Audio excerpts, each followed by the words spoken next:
Before we begin tonight, I want to say thank you to Scott who sent this idea. And while you're getting settled, if you're listening on Spotify, a review takes about 10 seconds. Then close your eyes and forget you ever did it. Now, get comfortable. Turn the lights down or off. Let your shoulders drop away from your ears. Let your jaw unclench, because it is probably clenched, and let your hands go loose and heavy wherever they are resting. Tonight we're going to talk about glass. Coloured glass. Violet glass mostly.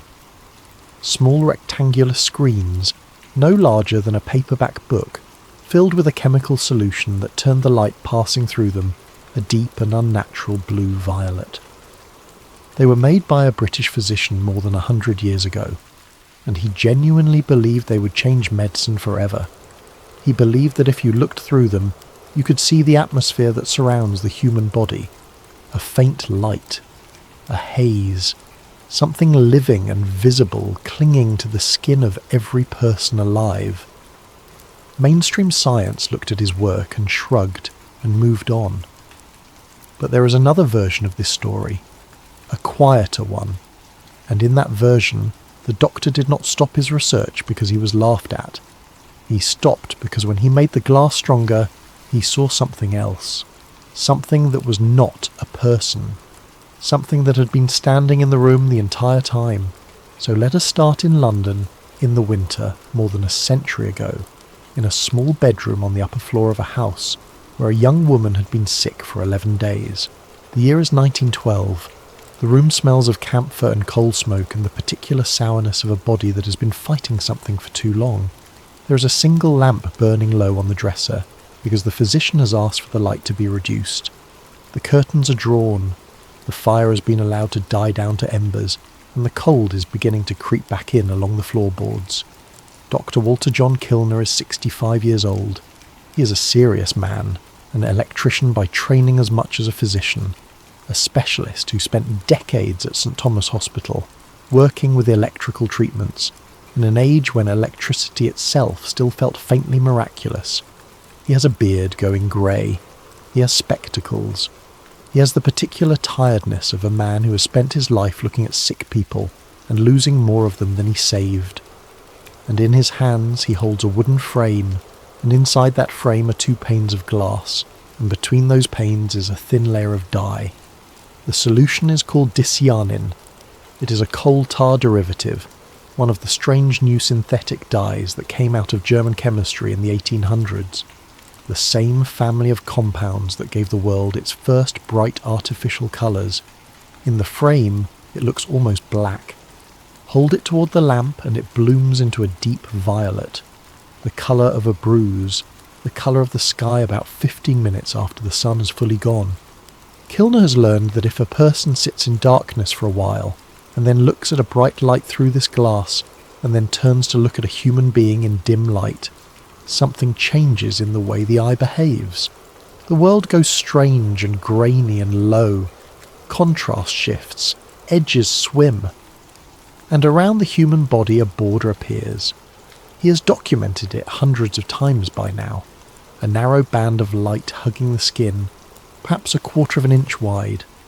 Beyond that, a broader haze, extending several inches out, softer, more diffuse, its shape changing with the health and mood and age of the person.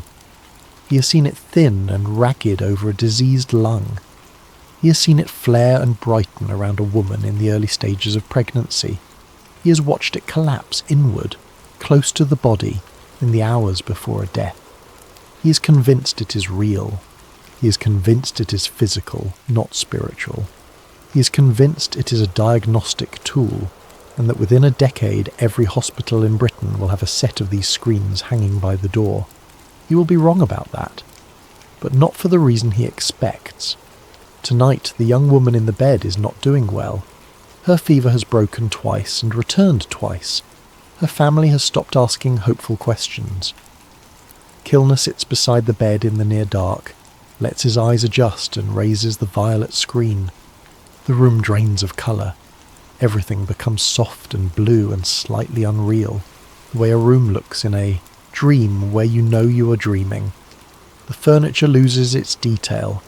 The lamp becomes a smear, and around the young woman the familiar haze appears, thin, uneven, pulled tight against her body along the left side, which is where the trouble is. Kilner leans forward slightly, examining the edge of it, noting how it frays near her shoulder, and then the haze moves. Not the way it moves when a patient breathes, not the slow drift he has recorded 1,000 times. It moves the way water moves when something displaces it. It bends, it parts, it flows around something standing between Kilner and the far wall. Something tall, something narrow. It is not glowing. That is the detail he will write down 3 times in his notes, underlined, as though he is arguing with himself about it. It does not shine. It does not shimmer. It is not made of light at all. It is visible only because the light around it has to go somewhere else. A shape like a person who has been stretched, standing perfectly still on the far side of the bed, in the space between the bed frame and the window, in a gap perhaps 18 inches wide where no adult human being could comfortably stand. Its head is tilted. Not tilted in curiosity the way a dog tilts its head. Tilted the way a thing tilts when it has no neck and no muscles, and is simply oriented at an angle, permanently, because that is the angle it has. And it is oriented toward the bed. Kilner does not move for what he later estimates was 20 seconds. He is a scientist. He is 65 years old, and he has been staring at optical illusions and afterimages and retinal artifacts for years, and every part of his training tells him that his eyes have been sitting in the dark too long, and have begun inventing structure out of nothing. So he does the only correct thing. He lowers the screen. Colour comes back into the room. The lamp becomes a lamp. The wallpaper becomes wallpaper. Faded roses on a cream ground. The gap between the bed and the window is empty. There is a chair there, and a folded blanket on the chair, and nothing else. He lets out a breath. Then he raises the screen again. It is still there. It has not moved. It has not changed. It stands exactly where it stood, in the same impossible narrow space, with its head at the same tilted angle, and Kilner has the sudden and entirely unscientific certainty that the difference between the two views is not that the thing appeared. The difference is that when he lowered the glass, he simply lost the ability to see what was already in the room. He's still holding the screen up when the young woman opens her eyes. She does not look at him. She looks past him, or rather she looks toward the window, toward the narrow gap. And her expression is not fear exactly. It is exhaustion. The exhaustion of someone who has been dealing with an ongoing irritation for a long time and has finally decided to complain about it. Her voice is thin and dry, and she says, "Why has that man been watching me all night?" Kilner puts the screen down. He does not raise it again. He packs his instruments, tells the family that she's comfortable, walks down the stairs and out into the London cold, and stands on the pavement for a long moment in the yellow fog with his hand flat against the front of his coat, like a man checking whether his heart is still working. The young woman died 4 days later, and Doctor Walter John Kilner went home and began keeping a second notebook. To understand why that notebook matters, you need to understand who Kilner was, and why the story of the violet glass is not the story of a crank. He was not a mystic. That is the first thing that surprises people. He was not a spiritualist, not a table rapper, not one of the many Victorian gentlemen who spent their evenings in darkened parlours, holding hands with strangers and asking the dead to knock twice. London was full of those men in his lifetime. Kilner was not one of them, and he was openly irritated by them. He was a hospital man. He trained at Cambridge and at St Thomas, and he ran the electrotherapy department there for more than 20 years, back when electrotherapy meant careful, cautious, deeply serious work with currents and coils, and the still half-understood behaviour of electricity inside living tissue. He wrote papers. He kept meticulous records. He believed, the way many good physicians of his era believed, that the human body was a machine that had not yet been fully mapped, and that new instruments would keep revealing new territory, the way the microscope had revealed a universe in a drop of pond water, and the way the X-ray, discovered when Kilner was in his late 40s, had suddenly and casually made human bones visible through skin. That last one matters enormously. Try to sit inside that for a moment, because it is easy to look back and laugh, and much harder to remember what it actually felt like. In 1895, a German physicist noticed that a screen in his laboratory glowed when it should not have. Within a year, doctors across Europe were photographing the insides of living people. A form of light that no human eye had ever detected, that had been passing through everyone in every room in every century of human history, had simply been sitting there, invisible, waiting. Nobody had known. Nobody could have known. There was no way to know, until suddenly there was. So when Kilner began to wonder whether there might be something else the eye was failing to register, he was not being superstitious. He was being, by the standards of his moment, extremely reasonable. The invisible had just been proven to exist. The only question was how much more of it there might be. His approach was straightforward. If the human retina is limited, perhaps it can be temporarily retuned. Perhaps a filter that removes most of the visible spectrum will force the eye to work harder in the narrow band that remains, and perhaps at the edges of that band there is information the brain normally discards as noise. So he made screens, panes of glass with dye solution sealed between them. He tried many compounds. Dicyanin worked best. The procedure he settled on was almost a ritual, and it required patience, which is one reason so few people managed to replicate it properly afterward. The observer sits in darkness, genuinely dark, not dim for a good while, so the eye becomes hungry. Then the observer looks through the darkest of the screens at a bright light, for perhaps half a minute, not longer. This is the step that changes something in the retina and, Kilner suspected, in the way the visual cortex weighs what it is receiving. Then the observer turns to a subject standing against a plain dark background in low light and looks through a paler screen, or through no screen at all. And there, Kilner reported, it is. He divided what he saw into layers, and he was fussy about the terminology, because he wanted this to be medicine and not poetry. Closest to the skin, a very narrow dark band, almost like a shadow line, less than a quarter of an inch. Beyond that, a brighter, more defined layer following the contours of the body, a few inches wide, dense and structured. Beyond that, a broader outer haze fading gradually, sometimes extending a foot or more from the body in a healthy adult, ragged and dim in the sick and the elderly, and remarkably strong in children. He recorded that it responded to magnets. He recorded that it changed with electrical charge. He recorded that in women it was consistently broader across the hips, and that in men it hugged the frame more closely, and that at puberty it changed shape dramatically. And he built an entire diagnostic system on the idea that a physician could learn to read illness in it the way a physician reads a face. He recorded that where a person was injured, the layers distorted. Where there was inflammation, they flared. Where there was a wasting disease, they thinned and pulled inward. And that in the final hours of life they collapsed against the body and then, at some point, were simply no longer there. He wrote all of this down carefully, and in 1911 he published it as a book, The Human Atmosphere, with the subtitle The Aura Made Visible by the Aid of Chemical Screens. And that subtitle, some would later argue, was the single greatest mistake of his career, because he used the word aura. He used it in a strictly physical sense. He said so explicitly, repeatedly, almost offensively throughout the text. He was not describing a soul, he was describing a field. He compared it to the visible discharge around an electrode, not to anything spiritual. It did not matter. The word had already been claimed. It belonged to the spiritualists, to the theosophists, to the aura painters and the palm readers, and the whole enormous and fashionable Edwardian industry of the unseen.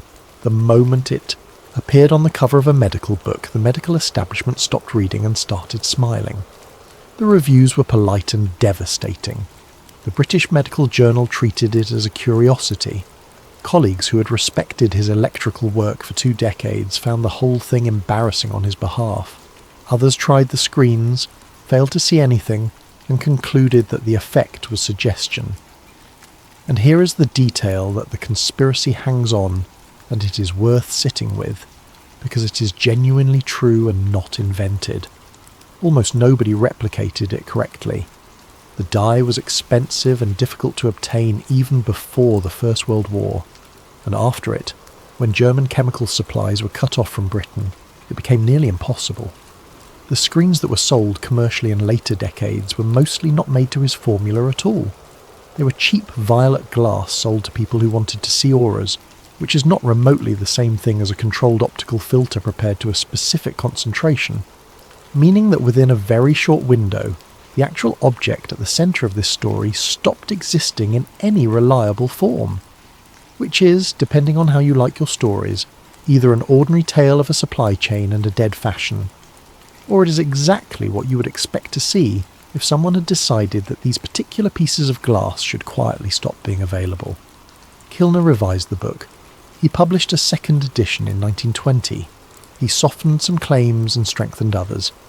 He died that same year, at 73, and the medical world moved on without him, and Disyanin drifted out of hospitals and into the back rooms of occult bookshops, where it has remained ever since, sold beside crystals and incense, harmless and slightly silly. That is the public story. It is well documented. You can read the book yourself. It is not hidden. And then there is the notebook. According to the story, Kilner kept 2 records of everything. The first was the one he intended for publication. Measurements, patients, layers, distortions, all of it careful and dull and appropriate. The second was a plain-bound volume, smaller, with a cloth cover, and on the first page, in his own handwriting, a title he apparently wrote before he had filled in a single observation. Observations not fit for publication. Think about that phrasing for a moment, because it is a strange thing for a scientist to write in advance. Not observations to be verified, not preliminary notes. He titled the book with the assumption already in place that whatever went into it could never be shown to anyone. The early entries are mundane, or nearly so. They record failures, sessions where the screens produced nothing, patients who found the procedure unpleasant, a note about headaches lasting into the following day, a note about a colleague who tried the screens twice and then refused to try them a third time and would not explain why. Then, gradually, the entries change. He begins recording things that appear near patients but do not belong to patients. At first, he calls them irregularities. Then he calls them attached masses. Then, sometime in the winter of 1912, he abandons the clinical vocabulary entirely and simply describes them. Dark forms. He writes that they come in what appear to be several kinds, and he tries, in his methodical way, to sort them, the way he sorted the layers of the aura, because sorting things is what he knows how to do when he is frightened. The first kind are small and close. They cling to the sick. They are not separate from the patient the way a person in a room is separate. They sit against the body, usually near a wound or an infection or a failing organ, and they do not move independently. And Kilner speculates in one entry that they may not be creatures at all, but something closer to a growth, or a stain, or the visible signature of the illness itself. The second kind move. These are larger. They cross rooms, they pass through doorways, and when they do, they pass through them at slightly the wrong height, as though the floor they are walking on is not quite our floor. He observes one moving down a hospital corridor and notes with a chemist's precision that its feet were approximately 3 inches below the level of the tiles. He notes that they do not appear to notice him. That is the recurring phrase in entry after entry, and you can feel the relief in it. They do not appear to notice the observer. They do not appear to notice the observer. And then there is a third kind. They are taller. Their proportions are wrong in a way he struggles to describe, and eventually settles for describing badly. Limbs too long for the torso. A head that reads as a head only because of where it is positioned rather than because of anything on it. No features, no face. Not a blank face, he writes, which would still be a face. Nothing there for a face to be. And these, unlike the others, are still. They stand in rooms, they stand in corners, beside beds, at the ends of corridors, in the narrow spaces where furniture does not go. They do not pace, they do not drift. They occupy a position and they hold it, sometimes for the entire length of an examination. And Kilner records that on more than one occasion he returned to the same house days later and found the same figure standing in precisely the same place. He calls them the observers. And in the final third of the notebook, the phrase that had been repeating like a small prayer begins to change. They do not appear to notice the observer. Then, the tall form altered its orientation during the examination. Then, it was oriented toward me on my arrival before the screen was raised. Then, in an entry dated only by the month, in handwriting that has lost some of its careful roundness. I have come to the conclusion that they are aware of who among us has looked, and that they have begun to keep account of it. He writes that he no longer uses the screens in his own home. He writes that he has instructed his family not to enter the room where the equipment is stored. He writes, near the end, a sentence that would mean nothing at all if you found it out of context, and which is difficult to shake once you have read the rest. It is not the seeing that concerns me now. It is that seeing seems to be a door which opens on both sides, and I have been standing in it with a lamp. The notebook stops. It does not conclude. There are pages left. And Kilner spent his final years, according to this version of events, quietly discouraging other researchers from pursuing the stronger formulations, and telling anyone who asked that the effect was weaker than he had hoped, and that the whole line of inquiry had disappointed him, which the medical establishment was more than happy to believe, because it was exactly what they had been saying all along. Now let us leave 1920 behind, and the fog, and the gaslight, and the wooden cases of violet glass being packed away into cupboards. Let us come forward, all the way forward to now. Because the story does not end with a dead Edwardian doctor. Stories like this never do. They wait. Dr. Julian Rook is not a believer either. That is important, and it is the reason this part of the story has teeth. Every good version of this legend hangs on a skeptic, because a skeptic who breaks is worth 10 mystics who never doubted. Rook is an ophthalmic researcher. His field is perception, specifically the failures of perception, and even more specifically the strange category of visual experience, where the eye is healthy, and the brain is healthy, and the person is entirely sane, and still sees something that is not there. He works with patients who have Charles Bonnet syndrome, in which people losing their sight begin to see vivid, detailed, silent hallucinations, cathedrals and patterned wallpaper, and small figures in period clothing, generated by a visual cortex that has been starved of input and has begun filling the silence with invention.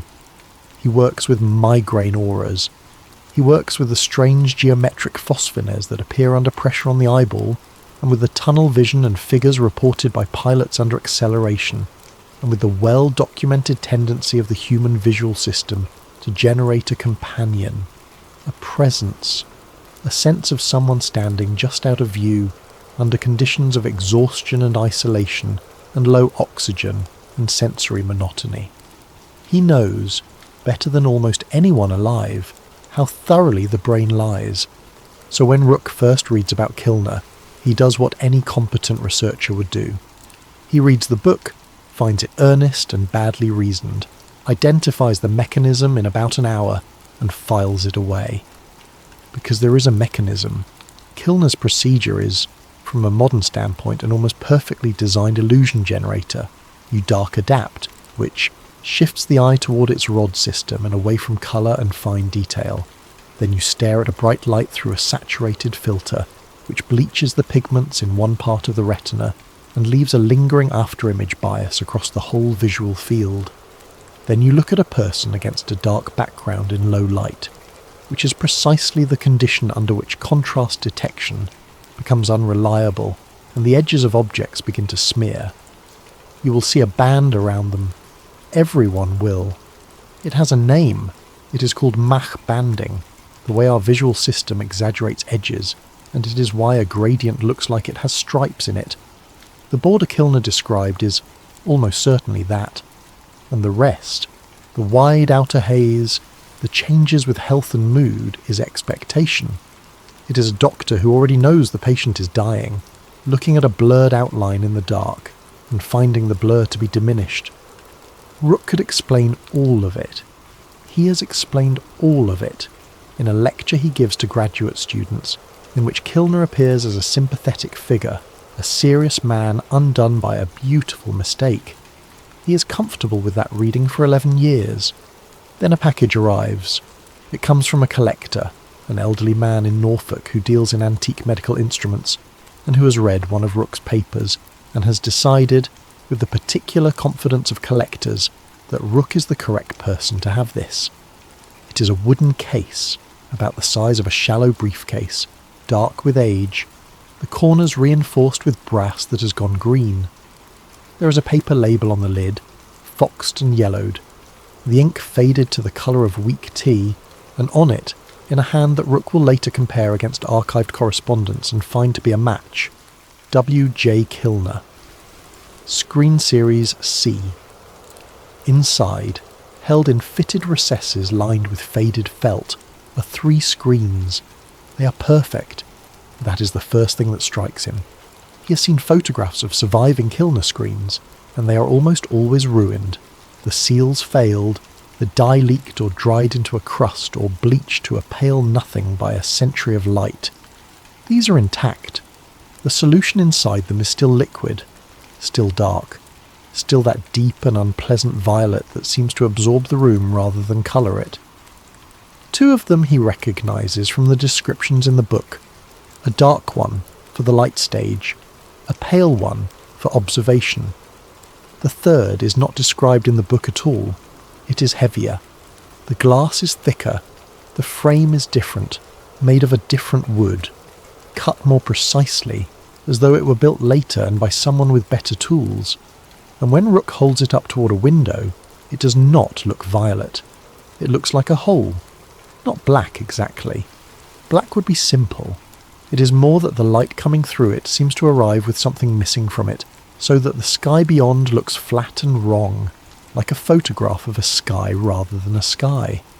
There is a small mark burned into the edge of the frame, not a letter. A short vertical line with a shorter line crossing it near the top, like a stripped-down cross, or a tally, or a tree with one branch. Rook photographs everything. Then he does the correct scientific thing, which is also, in retrospect, the beginning of all of it. He sends the 3rd screen to a chemist. Dr. Nessa Calder is an analytical chemist who specialises in historical materials, pigments, dyes, varnishes, the chemistry of old things. Museums send her paintings, auction houses send her forgeries. She's precise, cheerful, and almost impossible to impress, and when Rook tells her the screen is a curiosity from an Edwardian aura experiment, she laughs and says she will have something for him in a fortnight. She calls him in 9 days, and she is not laughing. The published formula for a Kilner screen is not a secret. It is in the book. It is ditzianin in solution, in specified concentrations sealed between glass. Calder finds ditzianin in the 3rd screen, as expected, at a concentration considerably higher than anything Kilner described publicly. But there is something else in it. A metallic compound, present in a small but deliberate quantity, entirely absent from every published account, from every commercial imitation, from every recipe circulated in occult catalogues for the last century. It is not a contaminant. Contaminants are uneven. This is homogeneous, evenly distributed through the solution, added on purpose by someone who knew exactly what they were doing, and when she runs the transmission spectrum she stops working for a while and simply sits with the printout. Because the screen is not a colour filter, not really. A colour filter passes a broad band of light and blocks the rest. That is what the published screens do. That is what makes them violet. This one is a notch. It blocks almost everything, aggressively, across nearly the entire visible spectrum, cutting the light down to a tiny fraction of what enters it. But in one extremely narrow region, right at the far violet edge of what the human eye can register, where sensitivity has already fallen off so steeply that most people consider it functionally invisible, it does the opposite. It passes that band cleanly, and the metallic compound appears to fluoresce, taking a portion of the energy it absorbs from elsewhere in the spectrum and re-emitting it into that same narrow band. The screen is not just letting a sliver of light through, it is concentrating light into a sliver. Calder explains it to Rook over the phone in a flat voice, as though reading a weather report. Imagine standing in a room with 100 people all shouting. You cannot pick out a whisper. Now imagine a device that silences the 99 and amplifies the 1. You would hear things that had always been said in that room. Rook asks the obvious question. What is in that band? What could possibly be in a band of light so close to the edge of vision that evolution never bothered to build for it? Calder says, in principle, nothing that matters. The band is unremarkable. It is just light.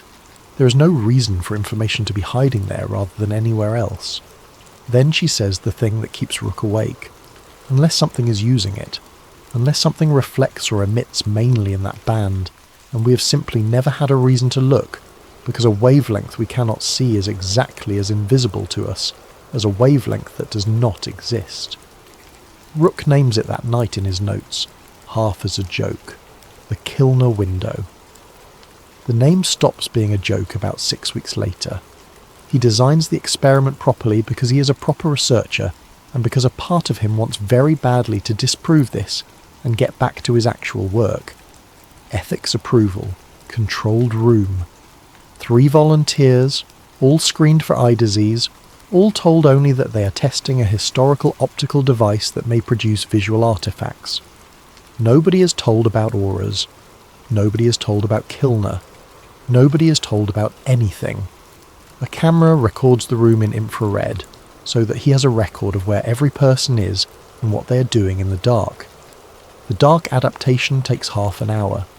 They sit in silence in a room with no light at all, and Rook, sitting with them, notices how quickly the mind starts to furnish an empty black space with suggestions, and reminds himself that this is exactly the point. This is exactly why the effect works, and feels reassured. Then, one at a time, each volunteer looks at a shielded light source through the dark screen for 30 seconds. Then each is guided to a chair facing an empty wall, and given the third screen, and asked to describe anything they see. The first volunteer, a woman in her 30s, sees the border. She describes it well. A thin line of light around Rook's hands when he holds them up, a soft haze past that. She's interested, and a little delighted. It is exactly, precisely what Kilner described, and Rook writes down the word Mach and underlines it, and feels the pleasant weight of a hypothesis behaving itself. The second volunteer, a man in his 50s, sees nothing at all. Grain, darkness, a vague brightness where the door is. He's faintly disappointed and slightly bored, and Rook likes him enormously for it. The third volunteer is a postgraduate student named Priya. She takes the screen. She looks toward the wall. She does not say anything for a while, and Rook, watching her on the infrared feed, sees her posture change. She goes very still. Not frozen with fear, not yet. Just still in the way a person goes still when they are trying to work out whether they have misheard their own name. She turns her head slowly to the left, toward the corner of the room near the equipment cabinet, where there is a narrow space between the cabinet and the wall. Rook asks her what she can see. Priya says in a completely level voice that there is a person standing in the corner. Rook calmly tells her that there are 3 people in the room and that everyone is accounted for and that she can lower the screen at any time. Priya says she knows there are 3 people in the room. Then she says, still level, still calm, that the person in the corner is much too tall and that it does not have a face, and that she does not think it was there when she sat down. And then her voice changes, and this is the part of the recording that Rook will listen to more times than is good for him, because there is a moment where she stops sounding like someone describing a hallucination and starts sounding like someone reporting a fact about a room. She says, "It moved." Rook says nothing moved. The infrared feed shows nothing. He is watching it. Priya says, "It turned its head. It is looking at me now. It was looking at the wall, and now it is looking at me." Rook stands up to end the session, and Priya says, very quietly, almost apologetically, the sentence that ends Rook's career as it existed before that night. "That one knows we can see it." He takes the screen from her. He puts the lights on. The corner is empty. Priya is shaking and embarrassed and apologises several times, and Rook reassures her with all the correct language about the visual system and the dark and expectation, and he means every word of it, and he writes it all up. And then, at 11 at night, alone, with the room lights off and the door locked and the camera still running because he is nothing if not thorough, Dr. Julian Rook sits down in the chair Priya sat in. He dark adapts. He looks at the light through the dark screen for 30 seconds, and he raises the third screen and looks at the corner. The recording captures the next 4 minutes. In it, Rook does not speak. He does not move. At one point, near the end, he lowers the screen and sits in complete darkness for perhaps 40 seconds, and then raises it again, in exactly the same way that a British physician did beside a sickbed 100 and some years earlier, for exactly the same reason, hoping for exactly the same result. Then he puts the screen down on the floor and he leaves the room, and he does not turn the lights on when he goes, because he does not want to be able to see the corner clearly. In his notes that night he writes one line. It is standing where she said it was standing. What follows is 6 months of the most careful, most frightened research of Rook's life. He brings in Calder because he needs someone who will not humour him. They design the only test that actually matters, the one that separates a hallucination from an object. Independent, simultaneous observation. If two people looking through separate screens, in separate parts of a room, without speaking, without seeing each other's notes, describe a figure in the same location, with the same posture, at the same moment, then whatever they are seeing is not being generated inside their heads. Hallucinations are private. They are assembled by an individual brain out of that brain's own material, and two brains do not assemble the same one by accident. They run it 31 times. They use a grid marked on the floor. Each observer holds a card and marks a square. They are separated by a partition. They do not speak until the session ends. On 19 of the 31 runs, both observers report nothing. On 5, one reports a figure and the other does not, which is exactly what you would expect from noise. On 7, both mark the same square, not adjacent squares, the same square. And on 4 of those, both observers independently describe the same orientation of the head. Calder, who has spent 20 years being impossible to impress, sits on the floor of the laboratory after the 29th run with her back against a cabinet and does not get up for a while. And slowly, from the accumulated descriptions, a picture assembles itself, and it is not the picture either of them expected. They are tall, consistently tall, well beyond human height, though it is hard to be precise because they do not seem to stand at floor level in any reliable way. The limbs are long and the joints are wrong, or rather the joints are not where a joint would help. The head is tilted, always, and it has no features whatsoever, but the crucial detail, the one that Rook keeps returning to in his notes, is how they are visible. They are not luminous, they do not shine, they emit nothing. They are visible because everything else bends around them. The faint field that Kilner spent his career documenting, the haze around every living body, does not simply stop when it reaches one of these shapes. It deflects, it curves away and flows around, the way smoke curves around an obstacle in a wind tunnel, the way a river runs around a stone, which means the figures are not made of light. They are made of the absence of it. They are holes in the visual field, and you can only see a hole if there is something around it to show you the edges. And that, Rook writes, is why no one has ever photographed one. A camera records what arrives at its sensor. These things do not send anything. There is nothing to arrive. They are only visible to a system that is already building a model of a room and can notice when part of that model has been carved out. You cannot photograph them. You can only witness them. And then comes the second discovery, and it is worse. And Rook notices it in himself before he notices it in anyone else, which is the way these things always go. He is on a train. It is Tuesday evening, dim, the carriage half empty, the windows already gone black with early winter. He's not thinking about the research. He's thinking about nothing at all, in the pleasant blank way of a person on a train, watching the reflections of the interior lights slide along the glass, and he sees at the far end of the carriage, standing between the last row of seats and the door, something tall with its head tilted. He's not holding a screen. He does not have a screen with him.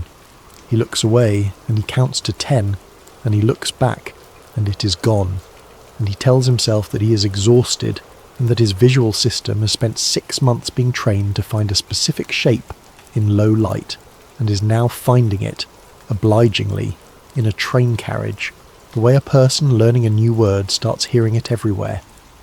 That explanation holds for about 3 weeks. Then he sees one in a car park, then in a stairwell, then in his own kitchen at 6 in the morning, standing in the space between the refrigerator and the wall, and this time he does not look away, and this time it does not go. And Rook stands in his own kitchen holding a mug of tea for a very long time before he sets it down and goes to sit in his car. He works out what has happened, because that is what he is trained to do, and the answer is elegant and appalling. The screen was never a window. It was a lesson. The human visual system is not a camera. It is a prediction machine. It receives a messy, noisy, low-quality stream of data, and it constructs a stable model of the world out of it. And the way it does that is by learning what to keep and what to discard. Most of what falls on your retina in any given second is thrown away as irrelevant, and what counts as irrelevant is learned. The screen forces the brain, over and over, to attend to a signal it has always discarded, and to associate that signal with a coherent object, and to build a shape out of it. And the brain, being excellent at its job, learns. Once it has learned that a certain pattern of deflection in the visual field corresponds to a real object in the room, it does not need the screen anymore. The signal was always arriving. It was always coming in. The screen only ever amplified it enough to teach the classifier what to look for, and there is no mechanism for unlearning it. You do not forget how to read once you have learned. You cannot look at a word in your own language and see meaningless shapes again. The recognition happens before you have any say in the matter. Kilner's glass does not show you a hidden world. It teaches you to stop not seeing one. And once you have learned, you may be learning permanently. Rook goes back to the archives after that, and this time he is not researching. He is looking for a way out. He is looking for anything the old man might have left behind for someone in exactly his position. And in a private collection of Edwardian medical correspondence, in a letter never published, written in 1919, 1 year before Kilner's death, to a colleague whose name has been struck through by a later hand, he finds it. It is not long. Kilner is unwell by then, and his handwriting is poor. He writes that he is often asked why he did not pursue the stronger screens, and that he has told most people it was because the results were disappointing, and that this was a lie which he now regrets. He writes that he stopped because of what happened to the subjects. 3 of them, he says, suffered complete nervous collapse. 1 left his home in the night and was never found. 2 continued to report sightings for years afterward, with no screen in ordinary daylight, and one of those 2 he describes only as being beyond the reach of medicine. And then he writes the line that Rook copies out by hand and keeps in his wallet, and which is, in every version of this story that gets told, the sentence that people remember. We are visible to them naturally. They become visible to us only through interference. Read it again slowly because it takes a second to land. He is not saying that the glass introduced us to something new. He is saying it was never mutual.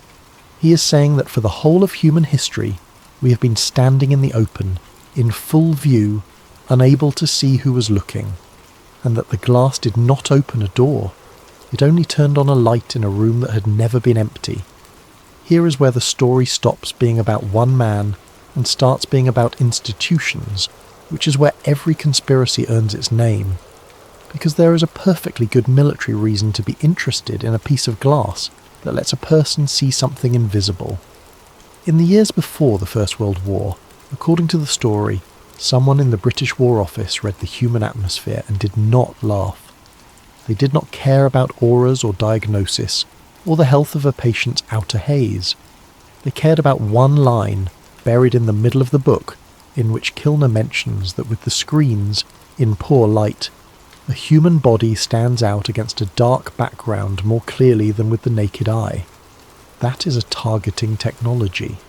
That is a sentry standing in a trench at 3 a.m, straining into a black field where a raiding party may or may not be crawling toward him. So the story says a small program was funded, quietly, under an unremarkable optics budget line, and it was given a name that meant nothing to anyone who saw it on paper: Project Veil. The early work is dull and plausible. Filter chemistry, concentration trials, frames that could be fitted to a periscope or held in a gloved hand in the wet. Observers trained through the dark adaptation procedure, which soldiers were already doing informally, because every night sentry in history has known that you do not look directly at what you are trying to see in the dark. And the reports that come back from the trials are at first exactly what was hoped for: improved detection of moving figures at distance in low light, positive results, recommendations to expand. Then the other reports start. They come in slowly, and they come in from different sectors, from men who have not spoken to each other, and they are consistent in a way that no fabrication ever is. Observers report figures in no man's land that are too tall and do not crouch. Observers report shapes in the trenches themselves, standing in the traverses, in the narrow bends where men squeeze past one another sideways. And then the detail that turns Project Veil from an odd footnote into something that people still whisper about a century later. The observers report that the figures gather around the wounded, not around the dead, around the dying. They come to a man who is going to die in the next hour, and they stand near him, several of them sometimes, and they do not touch him, and they do not move, and when he is dead they disperse, and one observer writes, in a sentence that survived into the retellings, that they left the way people leave a table. The men in the program stop sleeping. That is the documented failure mode if the documents exist. Extreme insomnia, then paranoia, then a specific and unbearable terror of empty rooms, which is a much more frightening symptom than a fear of the dark, because a fear of the dark can be cured with a lamp. Several observers are removed from duty. At least one is institutionalized. The program is closed, and the screens are collected, and the story goes that the collection was unusually thorough, and that this is the real reason so few authentic Kilner screens survive. Not the dye shortage, the collection. And then, decades later, the story picks up again, in a different country and a different technology: night vision. American programs, working through the middle of this century, exploring every possible way to make a soldier see in the dark. Image intensification, infrared, and, in a handful of experimental branches, spectral filtering, narrow band systems, devices designed to look at very specific slices of light. And in some of those trials, according to the story, soldiers on night exercises begin reporting humanoid shapes moving among the trees. Not enemies, not each other. Tall figures with a wrongness to the gait, appearing in the device and not to the naked eye.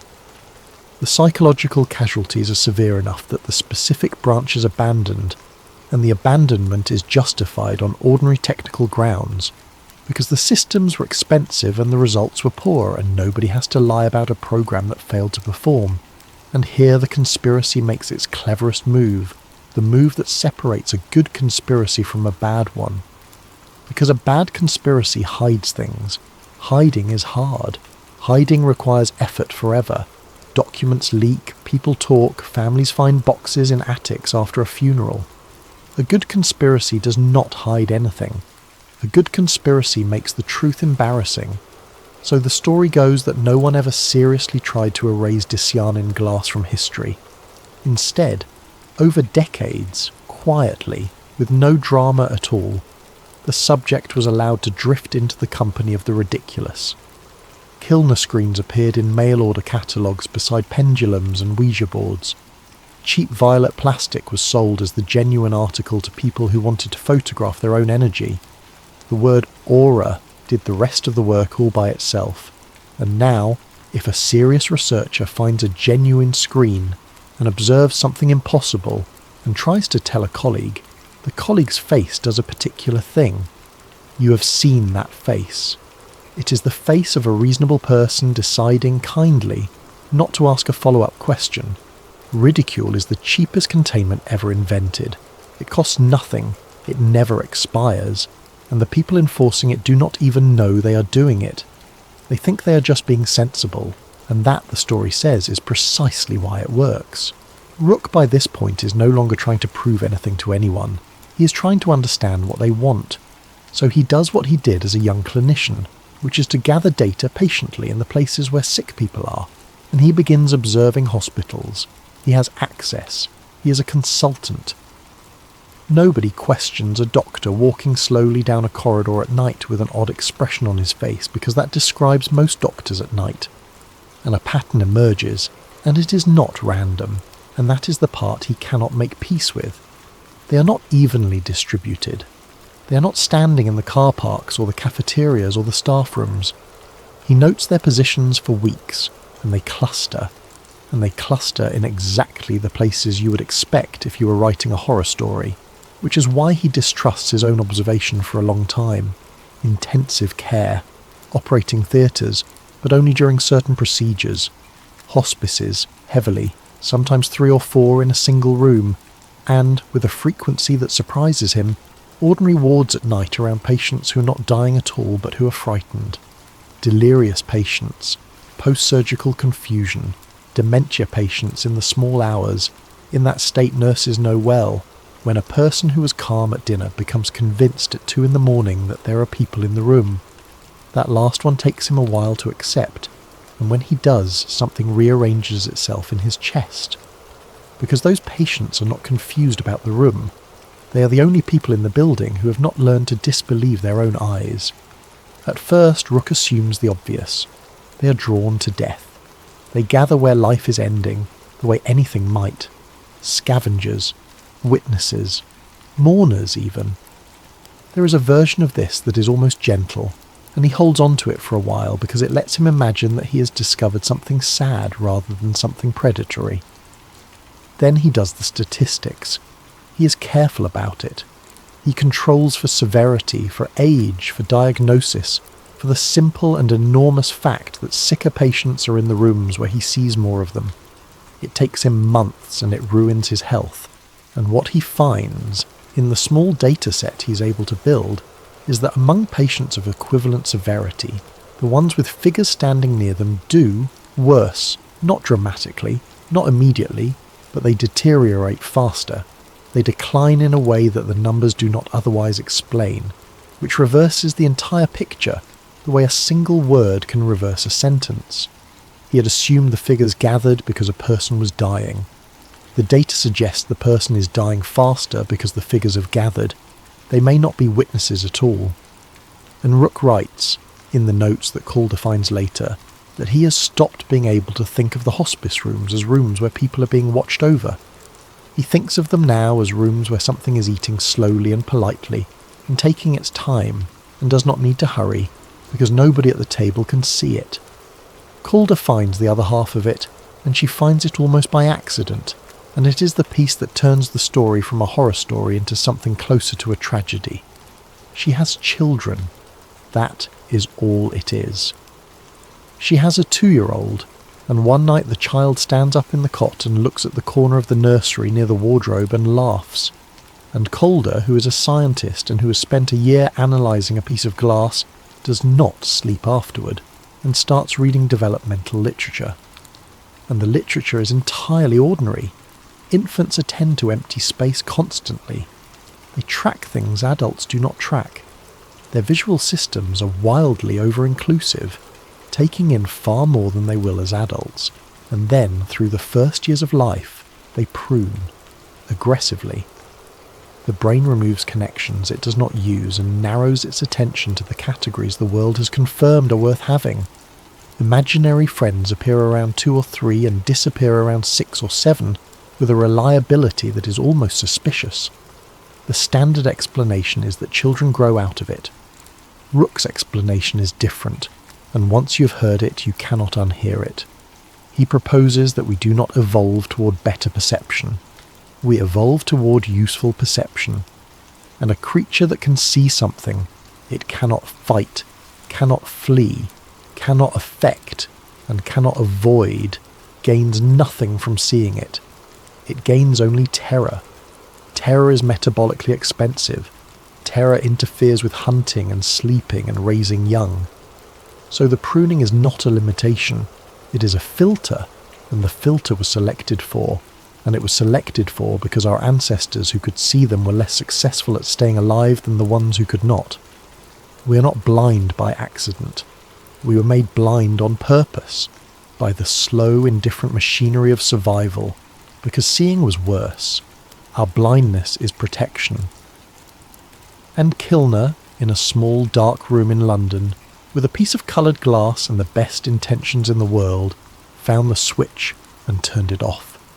If that is true, then somebody eventually had to notice, and this is where the story reaches its final and largest claim, the one that gives it its name.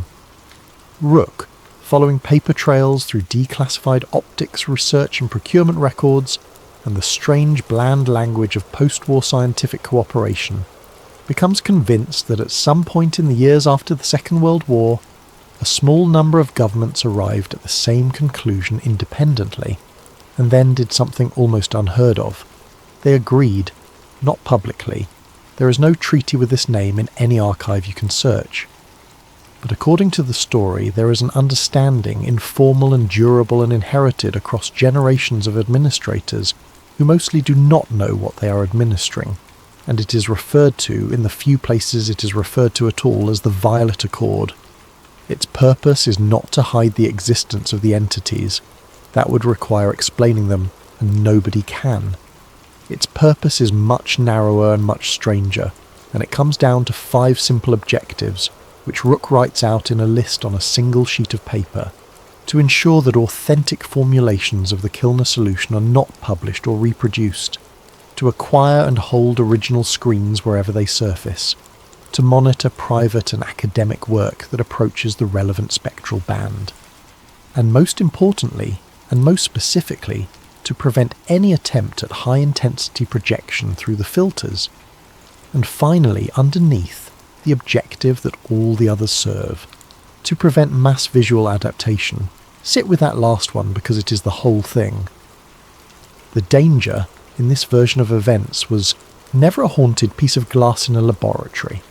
One researcher who learns to see is a tragedy for one researcher. Even 100 is manageable. They can be discredited, medicated, retired, quietly pensioned into silence. The danger is scale.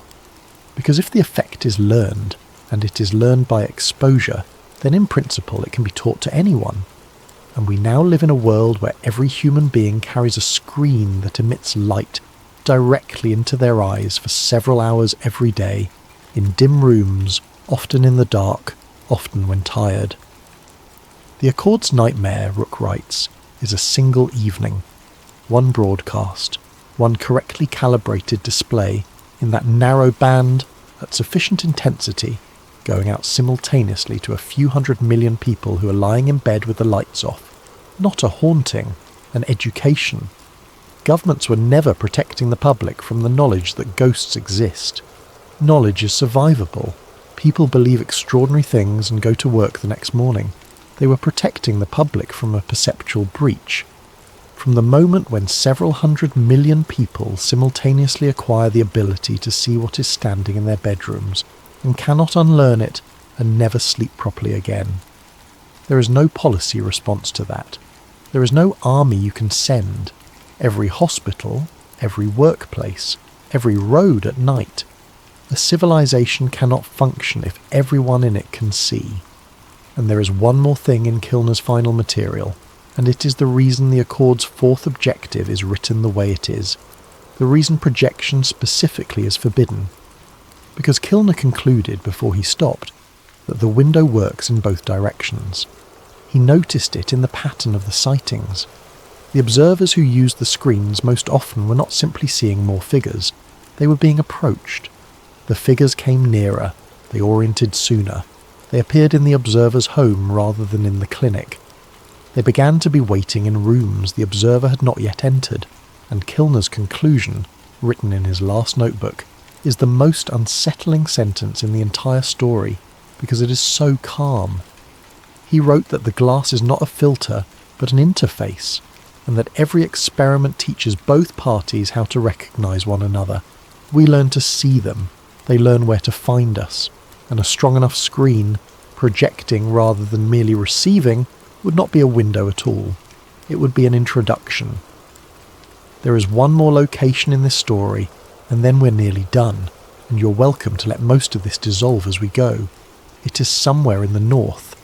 The story is deliberately vague about where, in the way these stories always are, and Rook's notes give only a grid reference and the phrase former Air Ministry site. A decommissioned research station, Cold War era, fenced, posted, and empty for decades. The kind of place that appears on maps as a blank rectangle with no label, where the buildings are low and flat-roofed and the grass has grown through the concrete of the apron. Rook and Calder go there in November. They are not brave. That is worth saying. They are two exhausted scientists who can no longer function in ordinary life, who see figures in stairwells and car parks and their own kitchens, and who have been told by the paper trail that the last high-intensity Kilner apparatus ever built is still inside. They go because they want it to stop. The perimeter fence is old and the gate is not seriously locked. What is strange, and what they both note independently, is the electricity. The site has power, not lights, nothing so obvious. But there is a hum from a low outbuilding, and the meter housing is new, and there are cables running from it to the main block, and when Calder touches the conduit it is faintly warm. A facility that was abandoned decades ago, with no staff, no purpose, and no signage beyond the usual official warnings, is drawing a continuous and substantial load. Inside, the corridors are what you would expect. Peeling paint, standing water, doors hanging off, a smell of wet plaster and rust. But at the end of the main corridor there is a door that is not what you would expect. Steel. Sealed. Newer than the building around it, with a gasket and a wheel handle like a ship's bulkhead, and beside it a panel of indicator lights, and on that panel 3 of the lights are lit. Behind the door is the observation chamber. It is a room. Within a room, walls lined with copper mesh, and at its centre is a frame holding a single enormous pane of dark glass, taller than a person, and behind it the housing of a light source built to push an extraordinary amount of energy through it. Not a screen you hold, a screen you illuminate a room with. And in a cabinet in the outer chamber, in cardboard folders soft with age, are the reports from the final trial. They read them by torchlight standing up, because neither of them wants to sit down. The trial involved 11 personnel, 6 inside the chamber, 5 in the outer room at the instruments. 22 minutes into the run, the record becomes disordered. There are gaps in the log. There is a note about the internal temperature falling in a way the equipment could not account for.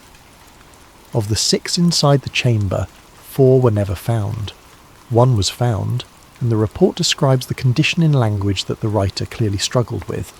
And the summary is that a man of 34 years of age was recovered from the chamber, with the physiology of a man in his 80s, and that this occurred within the 22 minutes of the run, and that no explanation is offered because no explanation was available.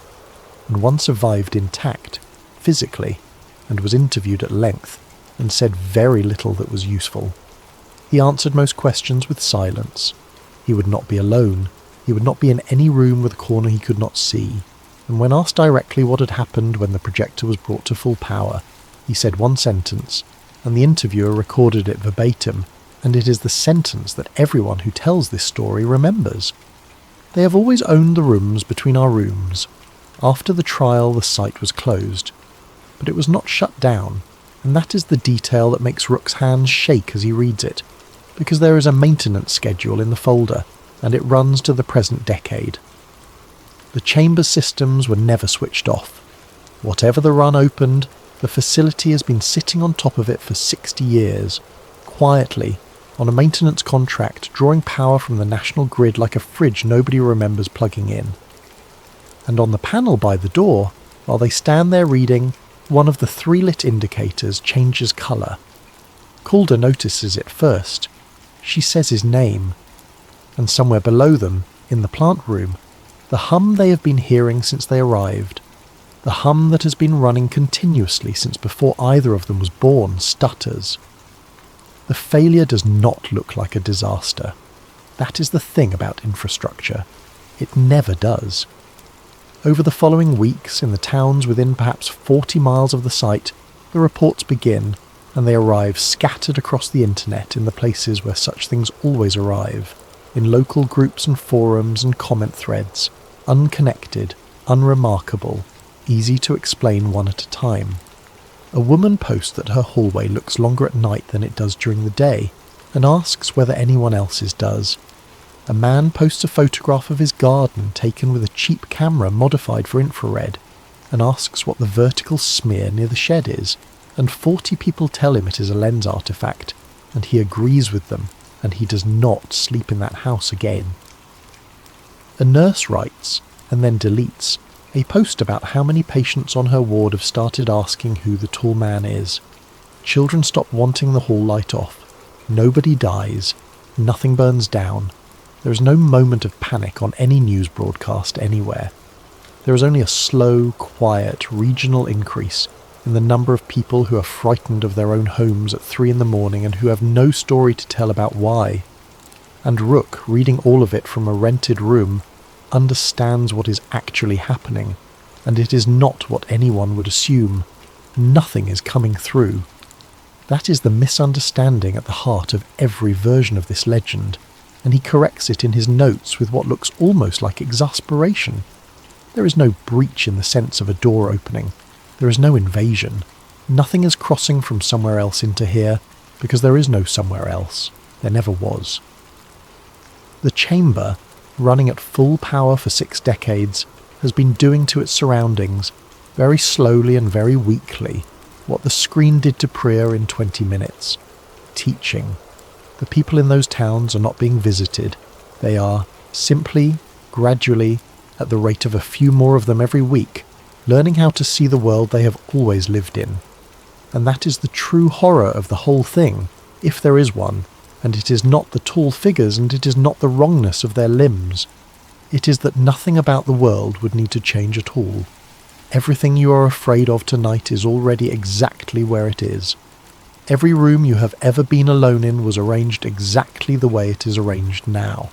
The only thing that has ever stood between you and that fact is a small piece of neurological housekeeping, performed on your visual cortex before you were old enough to remember it. You're not protected by an empty room. You're protected by the part of you that insists on calling it empty. Rook goes back into the chamber, alone, because Calder will not go, and because someone has to, and because the last page of Kilner's private notebook contains something Rook has been carrying for months without telling her. A method for closing it. It is a sequence.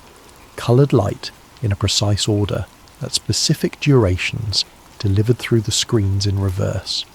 Kilner worked it out in his final year, and used it on himself, and recorded the outcome in a single line, and the line is not encouraging and it is not discouraging either. It says only that the effect was complete, because the sequence does not repair the eye. There is nothing wrong with the eye. It retrains the filter. It rebuilds the suppression, forcibly, by flooding the system with contradiction until the classifier gives up, and returns to discarding what it was always designed to discard, and it takes everything associated with it. Everything learned during the period of seeing goes with the seeing, not just the figures, the rooms they stood in, the people who were there, the work, the reasoning, the years. You do not get to close the window and remember what you saw through it. The memory is the same machinery as the sight. Rook stands in the chamber with the sequence programmed and his hand near the control, and he waits, because he wants to look at it once more properly, without a handheld screen, without an experiment, without a hypothesis. He wants to know what he actually lives in. And when the projector comes up to power, he sees it. The room does not fill with figures. The room does not change at all. It simply becomes visible, and it is not a room. The chamber is one small compartment inside a structure that continues in directions the building does not go. There are surfaces overlapping the walls. There are levels above and below that are not floors. Corridors run through the concrete without regard for it, wide and busy, and they were there when the concrete was poured, and they will be there after it falls down. And there are cities. That is the word he uses afterward, before he forgets, and it is a poor word, and he knows it. Structures within structures, occupying the same space as the hills outside, the same space as the towns, the same space as every house in every one of those towns, layered through them the way a chord is layered through a single note. And there are so many of them, standing in the streets that run through our streets, standing in kitchens, standing beside beds in rooms where people are asleep and have always been asleep and have never once been alone, not hunting, not hiding, just going about whatever the equivalent of a life is, in a world that was never hidden from us, because hiding would have required effort and none was ever necessary. For one moment, Dr. Julian Rook sees the actual shape of the place where his species lives, and then the sequence begins, and the light comes, blue and then green, and then a violet so deep it is barely there at all, and the chamber fills with it, and the structures thin, and the figures fade, and the corridors close like something drawing breath, and everything disappears. Months later, in a city in the south, an ophthalmologist named Julian Rook sees patients on Tuesdays and Thursdays. He knows that he had an accident. He was examining an antique optical filter, some Edwardian thing, and there was an incident with a light source, and he was unwell for a while afterward and lost a stretch of time. He finds it mildly embarrassing. His colleagues are kind about it in the way colleagues are kind about a thing they have decided not to ask about. He does not remember a facility in the north. He does not remember a chemist named Nessa Calder, and if you showed him her photograph he would look at it politely and hand it back, and this would not distress him at all, which is somehow the saddest part. She is listed as a missing person. The case is not active. The wooden case with the brass corners is gone. The screens are gone. The site in the north was demolished at some point during the period Rook cannot account for, and the land was sold, and there is a solar installation on it now, which is a very modern kind of ending. Rook sleeps well. He has no unusual fears. He does not mind empty rooms, and he has never understood why anyone would.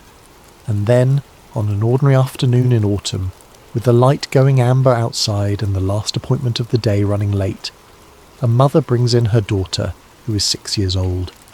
The problem, the mother explains, is that the girl says she sees people, not all the time, in the evening mostly, in her bedroom and in the hallway and once in the back of the car. She says they are tall and that they do not talk. She has stopped sleeping properly, and the mother is exhausted and slightly ashamed to be here, and asks whether it could be her eyes. Rook examines her thoroughly, because he's a good doctor, and finds nothing at all. And then he crouches down to the girl's level, in the way he has crouched down to 1,000 children, and he explains it gently. He tells her that the edges of our vision are not very good at details, and that they are much better at movement than at shapes, and that when the light is low the brain has to guess, and that sometimes the brain guesses person because person is the most important thing it could possibly be. and so it guesses that first. He tells her it is not her eyes. He tells her it is not her being silly. He tells her it happens to almost everyone, and that it will fade as she gets older. And every word of that is true, and he believes it completely, and it is the best answer that medicine has. The girl listens. She nods, and then she looks past him, at the door of the office, which is behind him and slightly to his left, and her face changes, not into a scream. 6-year-olds who scream are 6-year-olds who are still in charge of the situation. Her face simply empties, the colour going out of it from the top down, and her small hands go flat against her legs, and she whispers, "It followed you." Rook turns. The office is empty. The door is closed. There is a coat stand beside it with his coat on it, and the light from the window is lying in a long amber bar across the floor. There is nothing there. But for a fraction of a second, less than a blink, in the narrow strip of shadow between the doorframe and the wall, something in Rook's visual cortex does what it was trained to do and produces a shape. Tall, head tilted, and gone. He straightens up. He turns back to the girl and he smiles, and he tells her mother that everything is completely normal and that these things pass. And that night he lies in bed in the dark, in a room he has slept in for months without a single thought, and finds that he does not want to look at the corner by the wardrobe. He does not know why. Some part of his brain still remembers how to look, and has been quietly waiting for permission. And here is the ending underneath the ending, the one this whole story has been walking toward. Walter John Kilner did not give up because he was mocked. Mockery is survivable, and he had already survived it once, and he was stubborn enough to survive it again. According to the conspiracy, he stopped because he understood what he had actually found, which was not a new organ of perception, or a diagnostic tool, or a proof of the soul. He had found the reason we are built the way we are. He had found that our species did not evolve towards seeing more. It evolved deliberately and at cost towards seeing less, because the ones who saw everything did not do well, and did not raise children, and did not become us. Human blindness is not a flaw in the design. It is the design. It is camouflage. And it works, and it has worked for a very long time, and it only fails when someone very clever and very curious and very well-intentioned decides to improve on it. So if you are lying in the dark right now, and there is a corner of the room you can almost see, and something in you is deciding whether or not to look at it, do not bother. Not because there is nothing there, but because the part of you that keeps telling you the room is empty has been doing that job faithfully, without a single day off, since before you could speak, and it has never once asked you for anything, and it is the reason you are able to sleep at all. Let it work. That is what it is for. Kilner believed his violet glass revealed the atmosphere surrounding the human body. According to the conspiracy, what it actually revealed was the reason human beings were never meant to stare into empty space for too long. Wherever you are listening from tonight, I would genuinely love to know. Leave a comment and tell me your town, your city, your country, whatever you are comfortable sharing. It is one of my favourite things about this channel, seeing how far this little sleepy corner of the internet reaches while most of the world is awake.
Before we begin tonight's journey into one of America's most persistent mysteries, I want to ask a quick favour.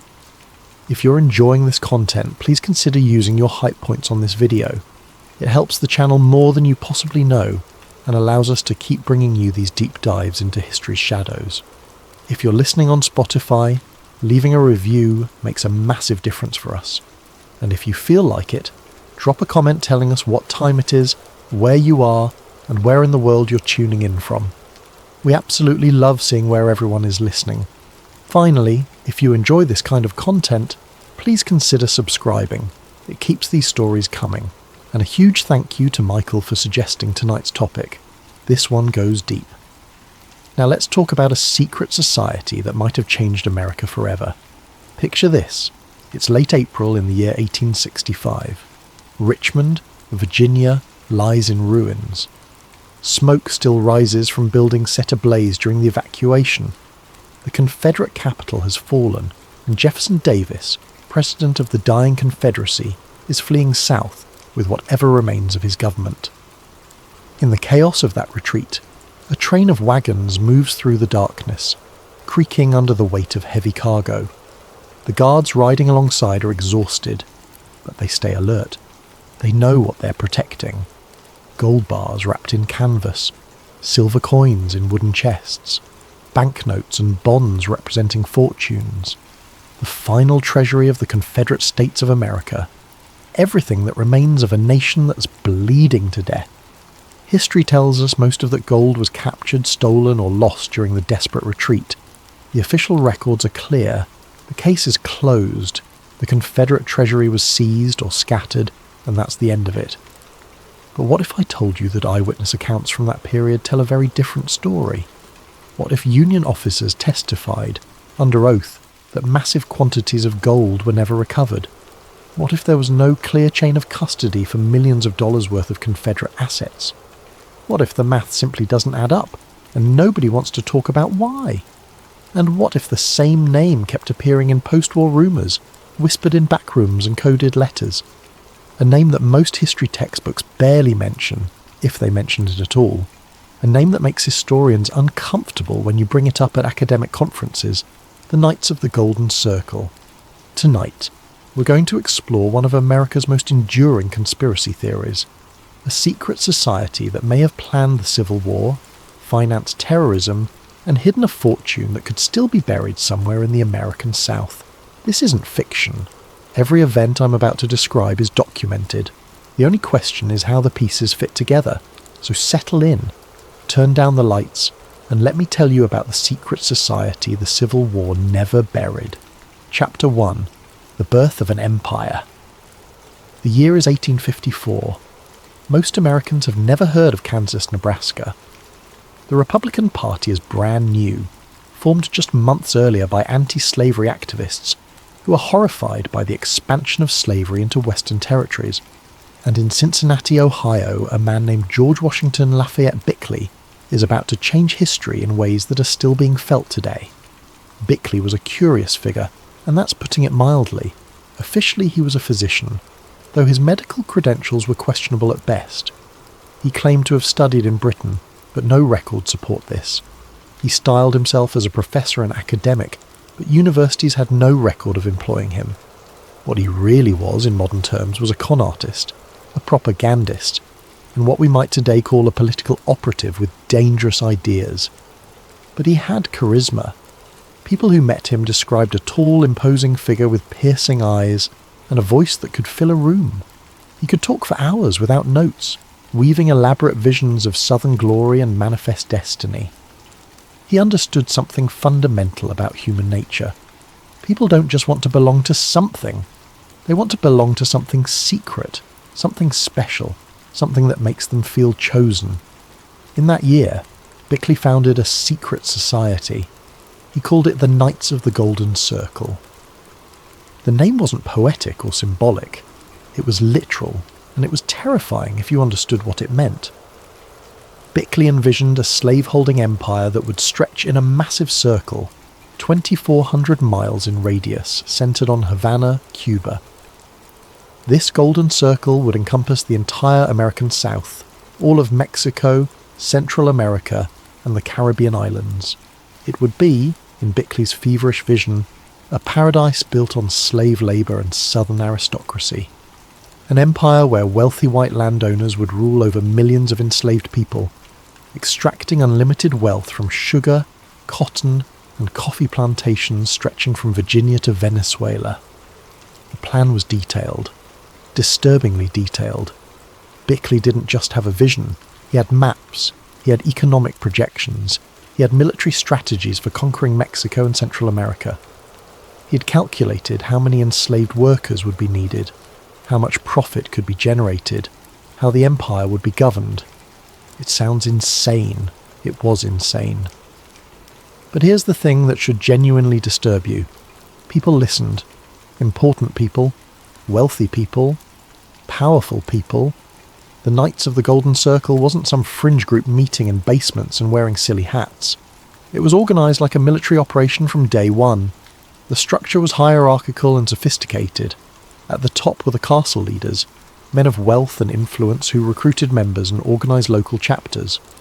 Below them were degrees of initiation, each requiring oaths, rituals, and the learning of secret codes and hand signals. Members didn't just join, they were initiated. The ceremonies involved darkness, candles, dramatic oaths sworn on weapons and symbols. New members were told they were joining something ancient and powerful, though in reality the organisation was barely older than they were. But that didn't matter. What mattered was the feeling of being part of a brotherhood, a conspiracy, a movement that was going to reshape the world. The Knights learned coded language that allowed them to identify each other and communicate in plain sight. They used hand signs borrowed from Masonic traditions. They organised into local chapters called castles, each with its own treasury, meeting place, and roster of members, and they recruited aggressively, targeting men with influence, money, and military experience. By the year 1860, just 6 years after the organisation's founding, conservative estimates suggest the Knights had over 40,000 members across the South and border states. Some historians think the number was much higher, possibly as many as 60 or 70,000. They had infiltrated southern military units, state legislatures, railroad companies and banks. They had money, influence, and most importantly a plan. The KGC wasn't just talking about secession, they were preparing for it. They were stockpiling weapons, they were identifying targets, they were creating networks that could move information, money and people across state lines without detection. They were building an infrastructure for war before the war had even started. And here's what should really make you think. When the Civil War finally came, when the South seceded and the shooting started, Confederate leaders seemed remarkably prepared. Communication networks were already in place, supply lines had been thought through, sympathisers in northern states were already organised and ready to cause problems. How much of that preparedness came from the Knights of the Golden Circle? We'll never know for sure, but the timing is awfully convenient. Chapter 2. The Shadow War. When the Civil War finally erupted in April of 1861 with the Confederate bombardment of Fort Sumter, something strange happened to the Knights of the Golden Circle. Officially, publicly, the organisation dissolved. Newspapers that had occasionally mentioned the group suddenly stopped. Meeting halls went quiet. The Knights of the Golden Circle seemed to have vanished into history just as the conflict they had helped create was beginning. But Union intelligence reports tell a very different story. And these weren't conspiracy theories or rumours. These were official military intelligence documents, filed by commanders who were genuinely worried about what they were seeing. The Knights didn't disappear. They simply went underground and changed their names, the way a criminal might use an alias when the law gets too close. Some became the Order of American Knights. Others called themselves the Sons of Liberty, deliberately invoking Revolutionary War imagery to make their treason seem patriotic. Same members, same oaths, same goals, just different letterhead. And throughout the war, accusations followed them like a shadow that wouldn't be shaken off. Union authorities documented case after case of sabotage, particularly in the border states of Indiana, Ohio, and Illinois. These weren't Confederate states, these were Union territory. But they were full of Southern sympathizers, And more importantly, they were full of nights. Railroad tracks would be destroyed the night before major troop movements. How did the saboteurs know when trains would be passing? Telegraph lines would be cut at exactly the moments when Union commanders needed to communicate most urgently.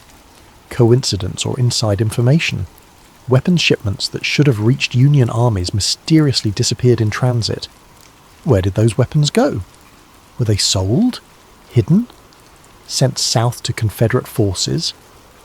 Draft resistance seemed too organised to be spontaneous. When the Union implemented conscription in 1863, riots erupted in multiple northern cities at almost the same time. That takes coordination. That takes planning. That takes an existing network of people willing to act together. Union commanders, particularly in the Western Theatre, became convinced they were fighting two wars simultaneously. One war against the Confederate Army in the South, which was difficult enough, and another war against a secret network operating in their own backyard, behind their own lines, sabotaging their efforts from within. The most dramatic case came in the summer of 1864 in Indianapolis, Indiana. Union authorities had been investigating suspected KGC activity for months. They were building a case, gathering evidence, identifying members, and in August they finally had enough to act. They arrested Harrison H. Dodd, identified as a high-ranking leader in what was now calling itself the Order of the American Knights. Dodd was a lawyer, a respected member of the community. He had money and connections. But Union investigators had evidence, they claimed, that he was planning something much bigger than simple draft resistance. The charges were staggering. Dodd was accused of planning to break Confederate prisoners out of northern prison camps and arm them for attacks on Union cities. The plan allegedly involved coordinating simultaneous uprisings in Indiana, Ohio, and Illinois, timed to coincide with Confederate military operations in the South. The goal was nothing less than forcing the Union to fight a two-front war, to divide their forces and potentially tip the balance toward Confederate victory. If even half of these charges were true, it was one of the most ambitious plots of the entire war. Dodd was placed under heavy guard in Indianapolis, awaiting a military tribunal that would almost certainly result in his execution for treason. And then he escaped, just walked out, disappeared, vanished like smoke. The official explanation was embarrassingly vague. Guards were supposedly bribed or distracted. Dodd had help from someone, obviously, but who? And where did he go afterward? Harrison H. Dodd was never found again. He didn't turn up dead. He wasn't captured later in the war. He simply ceased to exist in the historical record. A high-profile prisoner, accused of plotting massive domestic terrorism, just disappeared. How does that happen? How does a man awaiting trial for treason against the United States simply vanish in the middle of the largest war in American history? Who helped him? Where did he go? Did he flee to Confederate territory? Did he hide in plain sight under a new identity? Did he continue his activities from the shadows? The official records don't say. They can't say, because nobody knows. Or if anyone knew, they never told. But investigators at the time began to suspect something that would have been almost too frightening to admit publicly. The Knights of the Golden Circle, or whatever they were calling themselves now, hadn't been planning just for war. They had been planning for defeat. They were thinking long-term. They were preparing for a struggle that wouldn't end with military victory or defeat, but would continue for years, maybe decades afterward. They were preparing for the long game, and that meant they needed to survive as an organisation regardless of who won the war. Chapter 3. The Gold That Vanished. Let's go back to that night in April of 1865. Richmond, Virginia has fallen to Union forces. The Confederate capital, the beating heart of the rebellion, is now behind enemy lines. Robert E. Lee has surrendered the Army of Northern Virginia at Appomattox Courthouse. The war is over, at least for all practical purposes. Jefferson Davis, President of the Confederate States of America, is fleeing south with what remains of his cabinet. They're moving fast, trying desperately to reach Texas or Mexico before Union cavalry catches them. It's a sad end for a government that once controlled 11 states and fielded massive armies. Now it's reduced to a handful of officials and guards, riding through the night, hoping to outrun history. With them travels the Confederate treasury, or what's left of it. Wagons loaded with boxes and barrels, guards posted at all times, everything that remains of a nation's wealth, being hauled down muddy roads in the darkness. On May 10th, 1865, Union troops finally catch up with Davis near Irwinville, Georgia. The capture itself is almost anticlimactic. Davis, exhausted and despairing, is taken without a fight. Union officers search the camp and seize the assets they find. Some gold coins, some silver. Personal effects belonging to Davis and his family. They load it all up, document what they've captured, and send Davis north to imprisonment. Case closed. War over. The Confederate treasury has been recovered, except it hasn't. Not really. Because here's where it gets interesting, and by interesting I mean deeply suspicious. The amount of gold and silver seized at Irwinville didn't match Confederate financial records. Not even close. Not within several $1 million of close. Confederate ledgers indicated the government had received substantial foreign loans, particularly from British and French sympathisers who believed in the Southern cause and saw profit in supporting it. They had held massive payroll funds to pay Confederate soldiers and officers. They had controlled private assets from Southern banks and wealthy donors who had literally given their fortunes to the cause. Ships had run the Union blockade carrying gold. Bonds had been sold.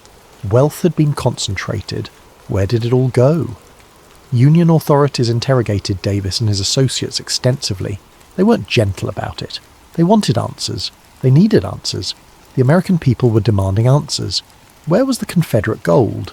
The responses they got were vague, contradictory, or simply non-existent. Some prisoners claimed the money had been spent during the long retreat from Richmond to Georgia. Spent on what? Food? Supplies? With what they had to show for it.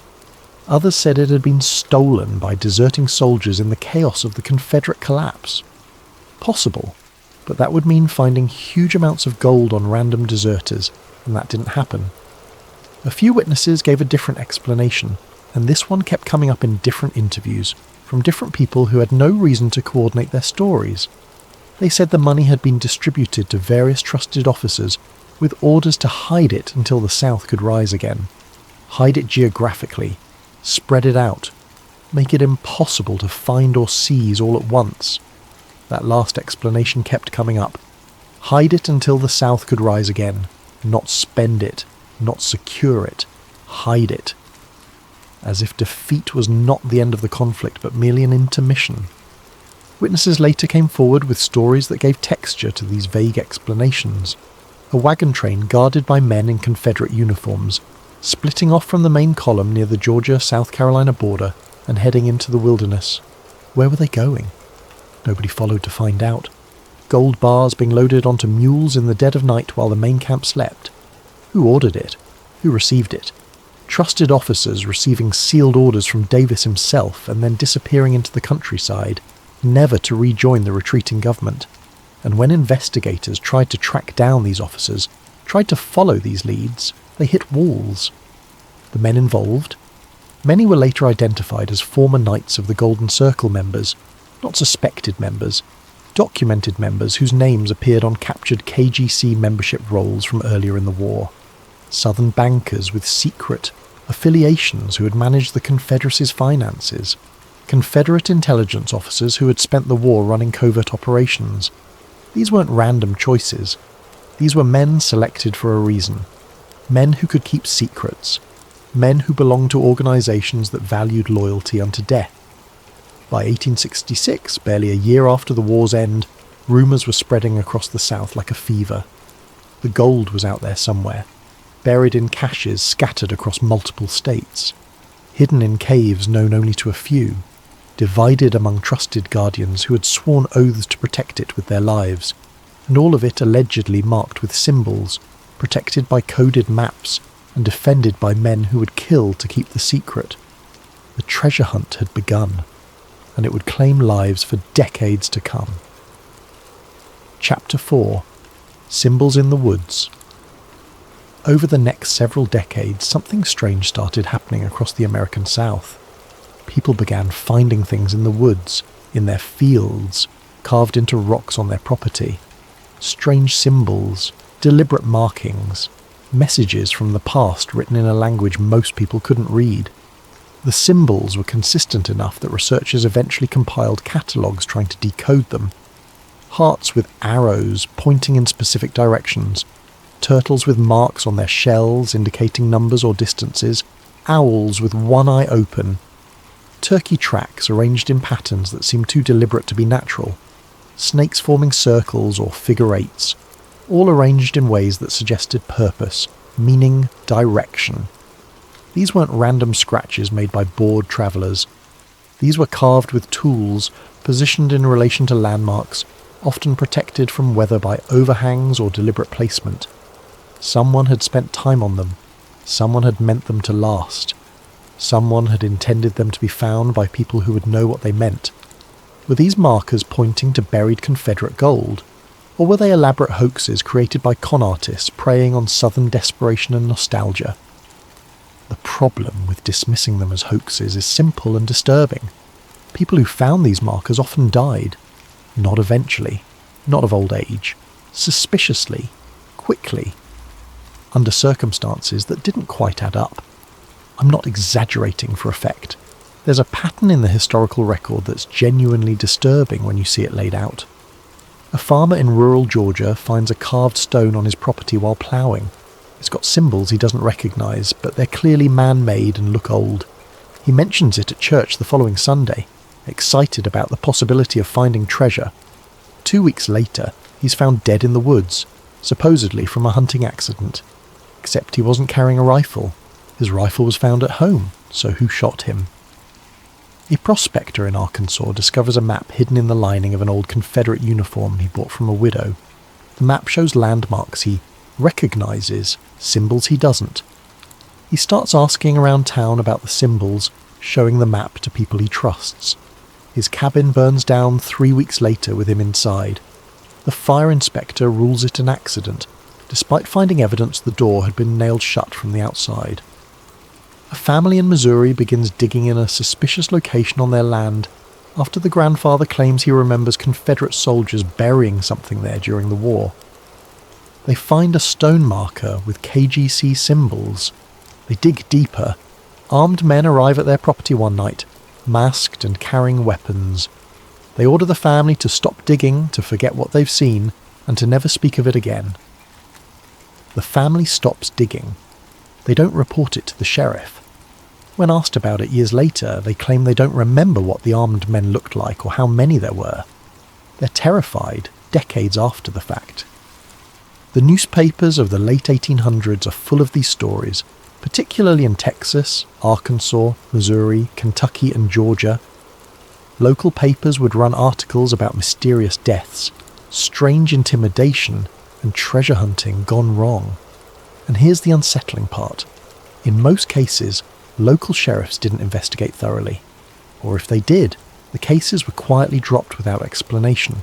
Why? What pressure was being applied?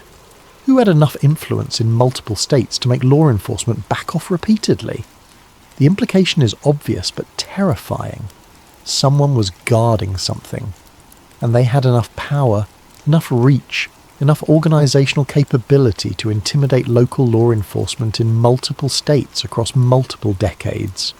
That's not a random group of treasure hoarders. That's an organisation, a network, a conspiracy that functioned across state lines and across generations. In the 1890s, newspapers in Texas and Arkansas ran multiple stories about mysterious armed men forcing landowners to abandon property. These weren't robberies. The armed men didn't steal anything. They didn't want the land, they just wanted the residents gone, immediately and permanently.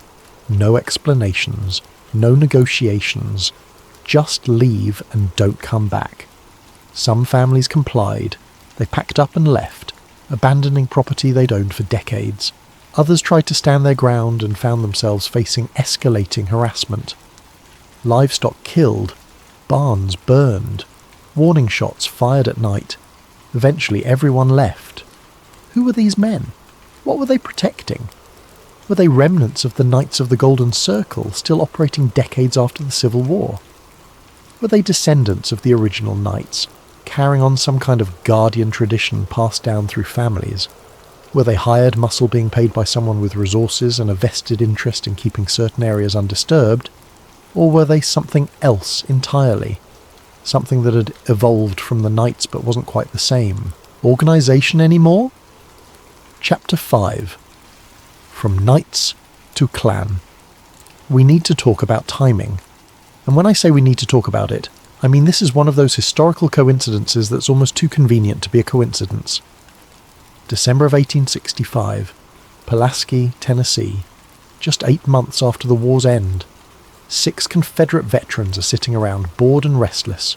The war is over. They lost. The world they knew is gone. The social order they fought to preserve is being dismantled by Reconstruction. They're young men with military training and no purpose, so they form a social club. At least that's what they claim it is. They're bored, they say. They want something to do. They create elaborate costumes, mysterious rituals, grandiose titles that sound impressive but mean nothing.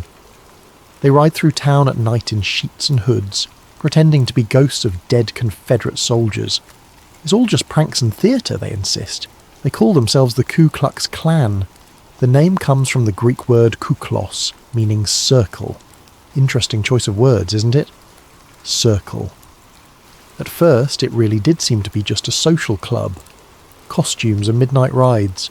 Pranks designed to startle freedmen and carpetbaggers. It was juvenile, offensive, but not yet organised violence. But within 2 years, something changed. The play acting stopped being play. The social club transformed into something much darker, much more dangerous. A terrorist organisation dedicated to violently resisting Reconstruction and maintaining white supremacy through intimidation, assault, and murder. The transformation was remarkably quick and remarkably organised. Local chapters appeared across the South almost simultaneously. They had uniform rituals, similar costumes, and coordinated tactics. They operated with military precision. When they decided to target someone, the attacks would happen on the same night in multiple counties, making it impossible for limited law enforcement to respond effectively. This wasn't organic growth. This was activation of an existing network. The early Klan had a structure that looked awfully, disturbingly familiar to anyone who had studied Confederate secret societies. Secret oaths sworn in darkness, coded language that allowed members to identify each other, local chapters operating independently but following central guidance, a hierarchical command system with elaborate titles, blood initiation ceremonies, penalties for breaking oaths that were clearly stated and genuinely frightening. Sound like anyone we've been talking about? Here's where conspiracy theorists get very interested, and honestly, their interest isn't entirely unjustified. Several early Klan leaders had documented ties to Confederate intelligence networks during the war. Nathan Bedford Forrest, the Klan's first Grand Wizard, had commanded cavalry units that included known KGC members. He had experience with covert operations, raids behind enemy, lines, and the kind of decentralized command structure that secret organizations require. Other early Klan leaders had backgrounds in secret fraternal organizations. They knew how to create rituals that bound men together. They understood the psychology of secret societies, how shared secrets create loyalty stronger than law or conscience. And the Klan's rapid spread across the South followed patterns that looked less like spontaneous organisation and more like activation of an existing network. It was as if someone had a list of trusted men in each county, men who could be relied upon to organise and lead, men who already knew how to operate in secret, men who had done this before. Could the Knights of the Golden Circle have simply rebranded again? Could the KGC's ideology, infrastructure, membership roles, and yes, hidden wealth have been absorbed into the Klan? There's no smoking gun, no document that says, "Dear Klan, love the Knights of the Golden Circle. Here's our member list, our operational procedures, and some gold to fund your activities." Historical conspiracies rarely leave convenient paper trails, but the circumstantial evidence is deeply, profoundly uncomfortable. Both organisations had essentially identical goals: preserve Southern power structures, resist federal authority by any means necessary, and maintain racial hierarchies through violence if needed. Both used secret rituals and violent intimidation as their primary tools. Both operated through decentralized cells that were difficult for authorities to infiltrate or destroy. Both had support from local elites who provided protection and resources, and both had financial resources that seemed to exceed what you'd expect from their claimed origins. Where did the early clan get its funding? Sheets and robes cost money, horses cost money, arms cost money. Coordinating across multiple states costs money. Someone was paying for all of this, and it wasn't membership dues from poor farmers. How did it spread so quickly across such a large geographic area?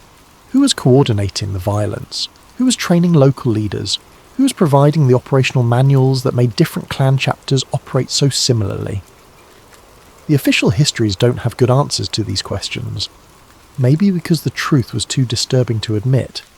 Maybe because acknowledging a direct link between the KGC and the clan would have meant admitting that Reconstruction was facing an organised insurgency with deep roots and significant resources, not just random violence from sore losers. That would have been a terrifying admission for the federal government to make. It would have meant the Civil War hadn't really ended. It had just changed tactics. Chapter 6. The Lincoln Question. We have to address the elephant in the room. Or rather, the assassination at the theatre. April 14th, 1865. Ford's Theatre in Washington, District of Columbia. The play is Our American Cousin, a comedy that's popular with wartime audiences looking for distraction. President Abraham Lincoln is in the presidential box with his wife Mary, Major Henry Rathbone, and Rathbone's fiancée Clara Harris. They're relaxed. The war is essentially over. Lincoln can finally breathe. At approximately 10:15 in the evening, John Wilkes Booth enters the presidential box. He's an actor. He's been in this theatre many times. The staff knows him. Nobody stops him. He knows the play well enough to time his approach for a moment when the audience will be laughing, covering the sound of his entry.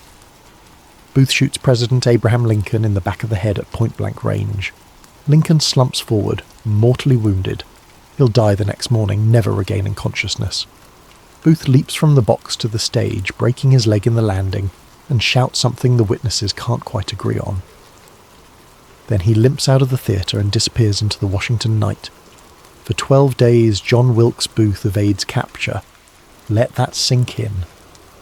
The most wanted man in America, having just committed the most significant assassination in the nation's history, manages to avoid capture for nearly 2 weeks. How? He moves through a network of safe houses. He crosses the Potomac River into Virginia. He finds people willing to hide him, feed him, treat his injuries. He has contacts, resources, and most importantly, a plan that extends beyond the assassination itself. This wasn't a spontaneous act by a lone madman. This was planned. This was coordinated. This had infrastructure behind it. Eventually, Union cavalry tracks Booth down to a tobacco barn near Bowling Green, Virginia. They surround the barn. They demand his surrender. Booth refuses. The barn is set on fire to force him out. In the chaos and smoke, a shot rings out. Booth falls, mortally wounded. He dies a few hours later. The official story is that Sergeant Boston Corbett, acting against orders, shot Booth to prevent his escape. Corbett claimed divine instruction to fire. He was never punished. Some witnesses said it looked like Booth shot himself. The truth died with everyone in that barn. The official investigation concluded that Booth was part of a conspiracy, but a relatively small one. A handful of co-conspirators, all Confederate sympathizers, acting largely on their own initiative to strike a blow against the Union government. 8 people were arrested, tried, and convicted. 4 were hanged. Case closed. Except it wasn't closed. Not really. It never has been. Researchers have spent over a century and a half picking apart Booth's movements, his contacts and his resources, and some of what they've found is genuinely troubling, raising questions that official history has never satisfactorily answered. Booth had connections to known Confederate intelligence operatives, not suspected connections, documented ones. He had travelled to Canada in the months before the year assassination, where Confederate agents were known to be operating. He had money. More money than an actor should have had. Where did it come from? His escape route followed pathways that matched documented Underground Railroad routes used by Southern agents during the war. Not approximately, exactly. The same houses, the same contacts, the same methods. Someone had planned this route before, tested it, confirmed it would work. The safe houses that sheltered Booth weren't random Confederate sympathisers. They had ties to secret societies and organised Southern resistance networks. Some had connections, documented in later research, to men who had been Knights of the Golden Circle members before the war. And here's the really interesting part that conspiracy researchers focus on. The assistance network Booth used looked remarkably similar to the escape tactics attributed to the Knights of the Golden Circle during the war. The organisation, the security protocols, the way information was compartmentalised so that each link in the chain only knew the next step, not the whole plan. This is sophisticated tradecraft. This is how intelligence organisations operate. This isn't how a random group of angry Southerners would organise an assassination plot. Did the Knights help plan Lincoln's assassination? Did they provide Booth with resources, training and support? Were they part of a larger plot to decapitate the Union government and create chaos that might somehow revive Confederate hopes? The conspiracy theorists point to several disturbing coincidences. The assassination happened just days after Lee's surrender, when Confederate cause was clearly lost. Why then? If it was about changing the war's outcome, it was too late. But if it was about revenge, or about creating a martyred president whose death would poison Reconstruction and benefit Southern resistance, then the timing makes perfect sense. Official investigations never proved KGC involvement. They never even seriously investigated it. But they also never fully ruled it out. The evidence was circumstantial, fragmentary, and often destroyed or lost. What we're left with is a question mark, a big one. And the more you look at the details, the more you notice the gaps in the official story, the bigger that question mark becomes. Chapter 7. The 20th Century Ghosts. You might think that by the 1900s the Knights of the Golden Circle would be ancient history. A relic of the Civil War era, as dead as the Confederacy itself, something that belonged in dusty archives and academic dissertations, not in the living world. But strange things kept happening. Little things, easily dismissed individually but disturbing when you see them as a pattern.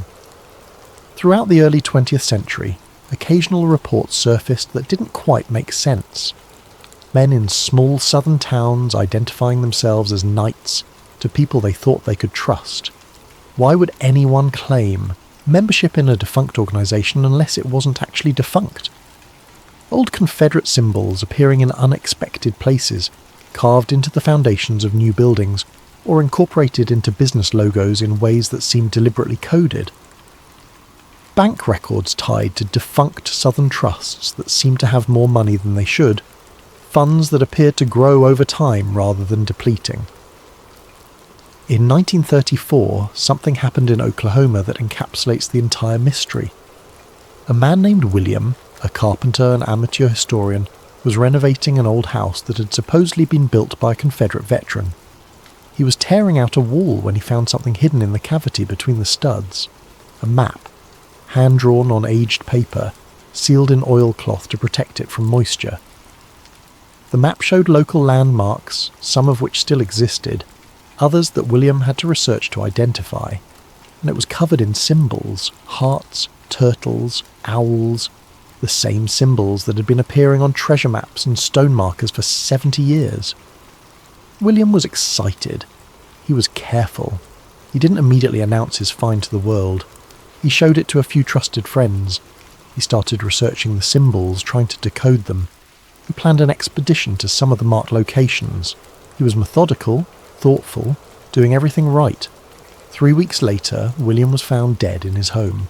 The official cause of death was listed as heart attack. He was 32 years old, in good health, with no family history of heart problems. He'd been working in his garage when it happened, apparently. Alone. No witnesses. The map disappeared. When William's widow looked for it among his possessions, it was gone. She knew he'd been keeping it in a locked drawer in his workshop. The drawer was still locked. The map wasn't there, she never reported it missing. When researchers tried to interview her years later about her husband's death, she refused to discuss it. She was afraid, decades after the fact. You could see it in her eyes, people said. She was still afraid. This pattern repeated itself again and again throughout the century. Someone finds something, maybe an old map, maybe a journal, maybe carved symbols on their property.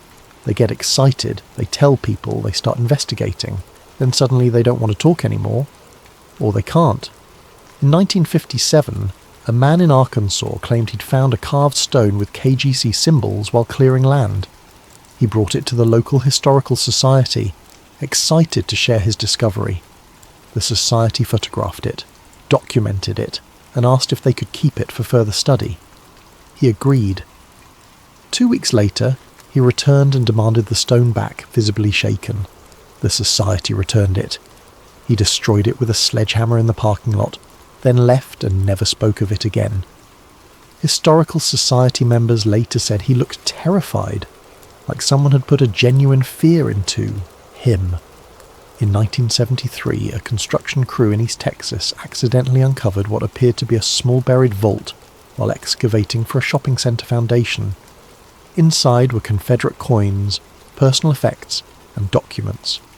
The vault had KGC symbols carved into its stone lid. The crew foreman called the site supervisor. The supervisor made some phone calls. Within hours, men in suits arrived and took control of the site. The crew was told to forget what they'd seen, and were given substantial bonuses to ensure their silence. The vault and its contents disappeared. The shopping centre was built. To this day, nobody knows what happened to the artefacts or who those men in suits were. The treasure hunters who survived these encounters learned an important lesson. If you find something real, you stay quiet. You don't post about it on social media, though that didn't exist for most of this history. You don't give interviews. You don't write books. You very carefully navigate the legal questions about claiming buried treasure on public or private land, and you hope nobody asks too many questions. And if you're smart, you ask yourself why this particular cache has gone undiscovered for over 100 years. Why no one else has found it, and whether maybe, just maybe, it was left unfound for a reason. Whether someone is still keeping track, still watching, still guarding secrets their great-great-grandfathers swore to protect. The treasure hunters who've been at this for decades, the ones who are still alive and still willing to talk, they all tell similar stories. They'll be researching a promising site. They'll start finding markers. The symbols match documented KGC codes. The location makes historical sense. They'll plan an expedition. And then someone shows up. Could be a friendly local who warns them the property owner is litigious. Could be someone claiming to represent historical preservation interests. Could be people who don't bother with explanations, who just make it very clear through body language and implication that moving along would be the smart choice. It happens too often to be coincidence. Too consistently across too many years in too many locations to be random chance. Chapter 8. The Gaps That Remain Here's. The fundamental problem with the Knights of the Golden Circle story, and it's a problem that should bother anyone who values historical truth. We know they existed. That's not in dispute. We have membership rolls recovered from raids during the Civil War. We have meeting minutes captured by Union forces. We have contemporary newspaper accounts describing their activities. We have court documents from wartime trials of suspected members. The Knights of the Golden Circle were real. We know they were large, well-organised, and had significant influence in southern and border states. That's also thoroughly documented. Estimates of 40 to 60,000 members aren't wild speculation. They're based on captured documents, testimony from defectors, and Union intelligence reports compiled by people with no reason to exaggerate. We know they had money. Membership dues, sure, but also backing from wealthy southern planters and businessmen who saw the organisation as serving their interests. They had the resources to publish newspapers, fund expeditions, and maintain a network of meeting halls across multiple states. What we don't know is what happened to them after the war, and that gap in the historical record isn't just suspicious, it's gaping. It's the kind of hole that swallows entire conspiracy theories, and still has room for more. Most KGC documents were destroyed. Whether deliberately or through the chaos of war, the organisation's records largely vanished. We're not talking about a few missing ledgers. We're talking about entire archives that should exist but don't. Membership rolls that should list thousands of names just gone. Financial records that should show where money came from and where it went disappeared. Correspondence that should reveal the organisation's plans and operations destroyed or lost. Confederate files were burned as Richmond fell. That's documented. The Confederate government ordered the destruction of sensitive documents to prevent them from falling into Union hands. But which documents were considered most sensitive? Which were prioritised for destruction?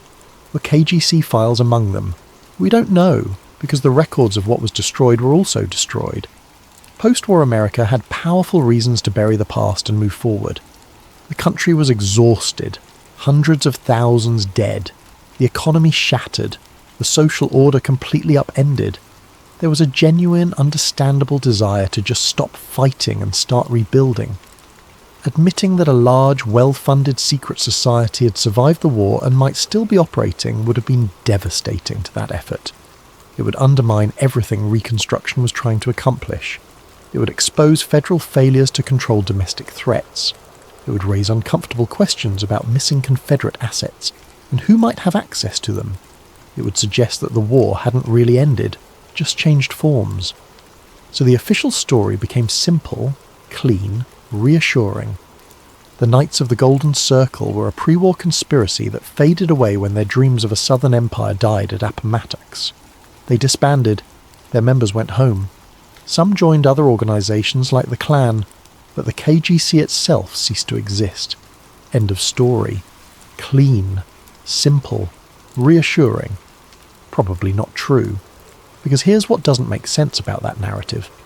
Organisations don't usually announce when they disband, especially secret organisations. They don't take out newspaper ads saying the Knights of the Golden Circle are officially dissolved, thank you for your support. They just go quiet. And going quiet doesn't mean ceasing to exist. It just means becoming invisible. And there's another problem with the official narrative. The Knights had been planning for Confederate defeat since at least 1863, possibly earlier. There's evidence of this in captured correspondence. They were thinking long-term. They were preparing for a protracted struggle. They were hiding resources and building networks designed to survive military defeat. Why would an organisation that had spent years preparing for defeat suddenly give up the moment defeat actually came? That's not how groups work, especially groups built on ideology and bound by blood oaths. The more logical explanation is that they did exactly what they'd been planning to do. They went underground, they protected their resources, they waited, and maybe, just maybe, they're still waiting. Chapter 9. The question that won't die. Let's lay out what we know for certain. The Knights of the Golden Circle existed as a large organised secret society before and during the Civil War. Fact. Large amounts of Confederate gold and assets disappeared at the end of the war with no clear accounting. Fact. Treasure markers and coded symbols appeared across the South in the decades following the war. Fact. People who investigated these markers often met with mysterious deaths or intimidation. Fact. The early Ku Klux Klan emerged with a structure and spread pattern that resembled earlier Confederate secret societies. Fact. What we don't know is how these facts connect, and that's where it gets interesting. If the Knights of the Golden Circle really did plan for Confederate defeat, if they really did hide massive wealth, if they really did embed themselves into post-war American society, then we have to ask some uncomfortable questions. How long did they survive? What did they become? Did they evolve into something else? Or did they eventually fade away? If the gold still exists, who's guarding it now? And here's the most disturbing possibility. What if they never went away at all? What if the Knights of the Golden Circle simply learned to operate in the shadows, influencing events without drawing attention, maintaining their network across generations? Secret societies don't usually announce when they disband. They just stop being visible. That doesn't mean they stop existing. Chapter 10. The evidence in the ground. There's a reason treasure hunters are still looking for KGC gold, and it's not just fantasy or delusion or the appeal of a romantic mystery. Real discoveries have been made. Documented discoveries. The kind that make it into newspapers and legal proceedings because people have to figure out who owns what and how much tax is owed. In the 1980s, a man in Arkansas whose name was never publicly released found a cache of gold coins buried on property he'd recently purchased. The coins were genuine Civil War-era gold, worth a small fortune even at face value, worth much more to collectors, and they were buried in a very specific pattern, arranged in a way that matched documented KGC symbols. This wasn't random. This wasn't some Confederate soldier burying his pay. This was organised, intentional, and coded. The man did everything right legally. He reported the find to authorities. He paid taxes on the value. He worked with archaeologists to document the site properly. And then he never said another word about where exactly he found it, or what else might be out there.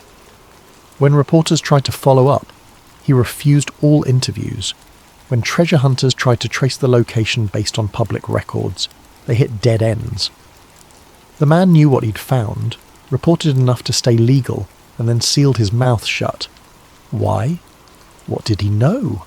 What did he suspect? Did someone approach him? Did he figure out on his own that staying quiet was the smart choice? In the 1990s, a construction crew in Texas, working on a highway expansion project, accidentally uncovered a stone vault. This wasn't a treasure hunter's fantasy. This was heavy equipment operated by workers who didn't care about Civil War history. They just wanted to finish the job and go home. The vault was about 4 feet long, 3 feet wide, sealed with mortar that had held for over a century. Inside, they found Confederate currency, personal effects including letters and a diary, and various items that indicated this had been buried by someone with means and connections. The vault had KGC symbols carved into its stone lid, not painted, not scratched, carved deep, meant to last, meant to identify to those who knew the code. The contents were turned over to local historians and eventually ended up in a museum collection. But here's the interesting part. The exact location of the find was never publicly disclosed. The construction records show a general area, but not specific coordinates. When asked why, state officials cited concerns about treasure hunters and site preservation. But the site was under a highway. There was no site left to preserve. What were they really protecting? These aren't urban legends. These are documented finds with paperwork, witnesses, and physical artifacts, which means the rumours weren't all fantasy. Something really was buried out there. The question is, how much and who knows where? In 2007, a metal detecting hobbyist in Kentucky found a sealed mason jar containing gold coins and a document on private property with the owner's permission. The document was a letter, dated 1866, with what appeared to be coded instructions. The letter referenced the circle and mentioned that what is buried shall remain until the time is right. The gold coins alone were worth over $30,000. The letter has never been fully decoded, though several cryptographers have tried. The finder split the proceeds with the property owner as agreed. They both signed non-disclosure agreements at the advice of their lawyers, which seems like an odd thing to do over a jar of old coins unless someone was worried about something more than taxes. And here's something that should make you think. In almost every documented case of KGC-related treasure being found, the finders either stay quiet afterward or face mysterious pressure to stop looking, stop talking, stop investigating. It's not every time. Some people find old coins and that's the end of it.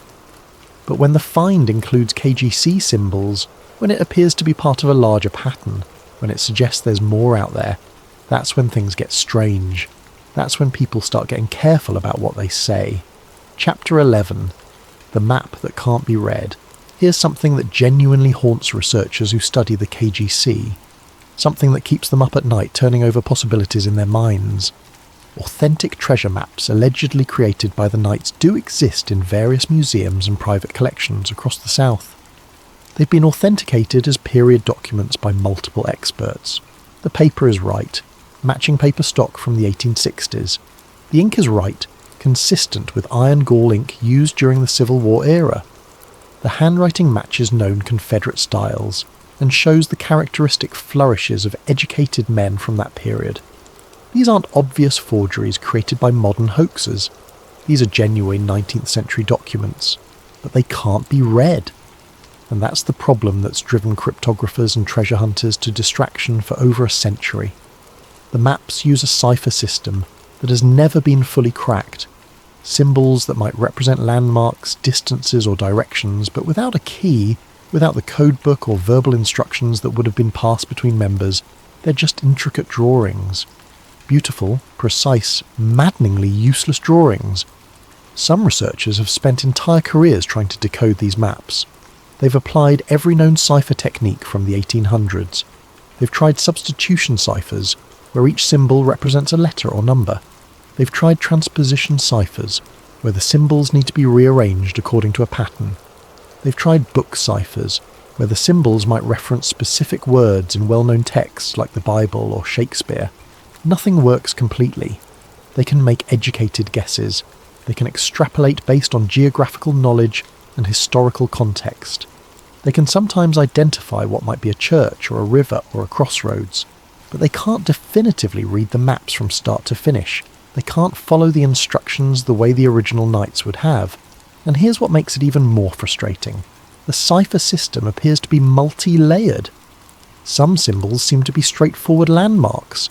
A church might be indicated by a cross, a river by wavy lines. But then other symbols are clearly coded, and the code itself might vary from map to map, suggesting that different castles or different members use different variants of the base system. It's brilliant security when you think about it. Even if someone captured a map, even if they understood that it led to buried treasure, they couldn't follow it without additional knowledge. Knowledge that would have been passed down verbally from member to member, perhaps through the initiation rituals or through private instruction from castle leaders to their most trusted subordinates. It's the perfect security system for its time. A treasure map that requires human knowledge to interpret. Knowledge that might have died with its keepers as the organisation aged, and members passed away without proper successors. Or knowledge that might still be held by someone somewhere who knows exactly what they're protecting and why. And here's the really interesting thing that comes up when you talk to modern cryptographers who've worked on these maps. They say the cipher system shows signs of being deliberately designed to be unbreakable without the key. It's not just complex. It's structured in a way that prevents pattern analysis from working. The symbols don't repeat in predictable ways. There aren't enough examples to do frequency analysis. It's as if whoever designed the system understood the principles of cryptography well enough to build in defences against the standard code-breaking techniques. Where did a group of southern conspirators in the 1850s and 60s get that kind of expertise? Some members had military training, sure, but this is more sophisticated than military field codes of that era. Some researchers speculate that KGC leaders studied European secret society traditions, borrowing techniques from groups like the Freemasons or even older organisations. Or maybe they just had someone in the organisation who was genuinely brilliant at creating codes, someone whose identity we'll never know because the records burned with Richmond. Chapter 12. The Modern Search. Today, there's a subculture of treasure hunters, historians, and conspiracy enthusiasts who are still looking for KGC gold.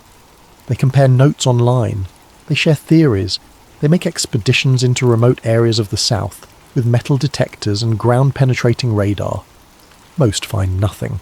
Some find bottles and old nails. A few find things they won't talk about publicly. Because here's what they've learned.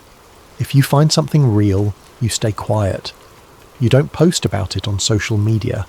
You don't give interviews. You very carefully navigate the legal questions about claiming buried treasure on public or private land. And if you're smart, you ask yourself why no one else has found this in over 150 years, and whether maybe it was left unfound for a reason. The treasure hunters who've been at this for decades tell the same story. They'll be researching a promising site. They'll start finding markers. The symbols match. The location makes sense. They'll plan an expedition, and then someone shows up. Could be a local property owner, could be someone claiming historical preservation concerns, could be people who just make it clear they should move along. It happens too often to be coincidence. Final chapter. What if it's true? Let's do a thought experiment. Let's say everything the conspiracy theorists claim is true. The Knights of the Golden Circle survived the Civil War. They hid massive amounts of Confederate wealth. They evolved, adapted, and maintained their organisation across generations. What would that mean? It would mean there's a secret society, over 150 years old, sitting on a fortune in gold and historical artefacts. It would mean they've successfully stayed hidden while the world changed completely around them. It would mean they've passed down knowledge, rituals and responsibilities through multiple generations. It would mean they're still out there. Now, let's be clear. I'm not saying this is what happened. I'm saying it's what some people believe happened, and the reason they believe it is because the alternative explanations have gaps you could drive a truck through. Where did the Confederate gold go? It was lost doesn't really answer the question when witnesses say it was deliberately hidden. Why do treasure markers appear across the South? It's a hoax doesn't explain why people keep dying when they find them. How did the early Klan spread so quickly with such sophisticated organisation? Confederate veterans is a vague answer that doesn't account for the resources involved. The official history has gaps. The conspiracy theory fills those gaps. Maybe not correctly, but it fills them with a narrative that's at least coherent. Epilogue. The truth we'll never know. Here's what I believe after researching this topic for hours and hours, after reading everything I could find, after talking to treasure hunters and historians and people who've spent their lives chasing these shadows. The Knights of the Golden Circle were absolutely real. They were large, influential and genuinely dangerous. They absolutely played a significant role in pushing the South toward a secession and supporting the Confederate cause during the Civil War. That's not speculation. That's documented historical fact. I also believe that Confederate gold was deliberately hidden at the end of the war. Not all of it. Probably not even most of it. A lot of Confederate wealth really was lost to chaos, stolen by deserters, or seized by Union forces. But significant amounts, meaningful amounts, were deliberately cached by people who hoped and believed the South would rise again and need those resources. This also isn't wild speculation. We have witness testimony, we have documented discoveries, we have too many consistent accounts across too many years to dismiss it all as fantasy. Were those people members of the KGC? Probably some of them were. The KGC was the most organised, most sophisticated secret society in the Confederacy. They had the structure, the discipline and the ideology to carry out long-term plans. It makes perfect logical sense they'd be involved in any plan to hide assets and prepare for a protracted resistance. Did they survive as an organisation after the war? That's where it gets murky, where the facts blur into speculation and possibility. I think elements of the KGC probably did persist for a while, maybe even for decades. The infrastructure was there, the ideology was there, the motivation was certainly there. Organisations don't just evaporate when they lose a war, especially organisations built on blood oaths and shared secrets. But did they maintain the same structure and goals as the war years? Did they evolve into something else, something adapted to the changed reality of post-war America? Did they eventually just fade away as members died, and their secrets died with them, as the world changed too much for their antebellum dreams to make any sense? I don't know. Nobody knows. That's the frustrating and fascinating thing about this story. What I do know is that treasure hunters are still finding things, not in huge numbers, but consistently enough that it can't all be dismissed. Symbols are still carved in stone across the South, weathered but visible if you know where to look, and people who know the history, who've studied it deeply, still get uncomfortable when you start asking questions about certain locations. There's still something there, whether it's actual buried gold or just the cultural memory of secrets that were real once. I can't say for certain. Something happened in the 1860s. The evidence is there in archives and museums. The gaps in the historical record are there in what's missing from those same archives. The unanswered questions are there in every documentary find that raises 10 new questions. Maybe the truth is mundane. A bunch of Confederate sympathisers buried some gold with the best of intentions. They drew maps and carved markers, but time passed. They died. Their children didn't care about the old cause. The markers eroded. Development covered burial sites. The treasure either doesn't exist in meaningful quantities anymore, or is lost forever, buried under highways and shopping centres and suburban sprawl. That's one possibility. It's a reasonable possibility. It might even be the truth. Or maybe the truth is stranger. Maybe there really is a network of guardians, not an organised secret society like the original Knights, but a tradition passed down through certain families. Knowledge that great-great-grandfather was trusted with something important. A sense of duty to protect what was hidden, even if the original cause is long dead and the gold itself matters less than the principle of keeping faith with the past. I can't tell you which it is. I can only tell you that the Knights of the Golden Circle definitely existed. They had the means, motive, an opportunity to hide Confederate wealth. They planned for defeat and prepared for a long struggle, and over a century and a half later, people are still looking for what they left behind, still finding markers and symbols, still encountering mysteries that resist easy explanation. And maybe that's enough. Maybe the mystery itself is the legacy. Not gold or secret societies or conspiracy theories, but the reminder that history has gaps, that the official story is often incomplete, that there are always secrets just beneath the surface of what we think we know. Closing thoughts. Were the Knights of the Golden Circle just a failed Confederate relic? A historical footnote about Southern extremists who dreamed too big and lost? Or were they America's first true underground power network? An organisation that planned for the long game, that hid resources and embedded themselves so deeply in post-war society that they became invisible?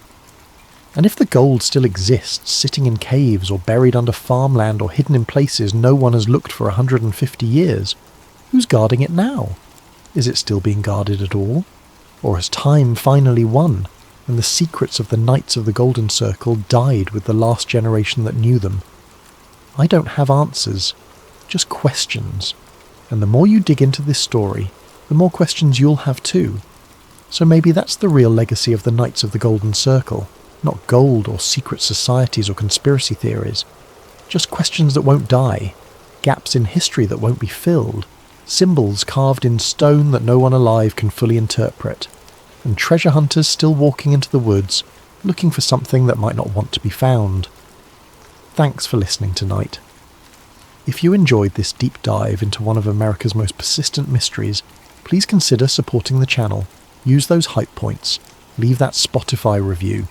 Drop a comment telling us where you're listening from and what time it is in your part of the world. We genuinely love seeing where this content reaches, and if you haven't subscribed yet, now would be a great time. We've got more stories like this coming, more gaps in history that need exploring, more questions that deserve to be asked. Until next time, sleep well. And if you're ever hiking in the Georgia wilderness and you see a stone with a turtle carved into it, maybe just keep walking.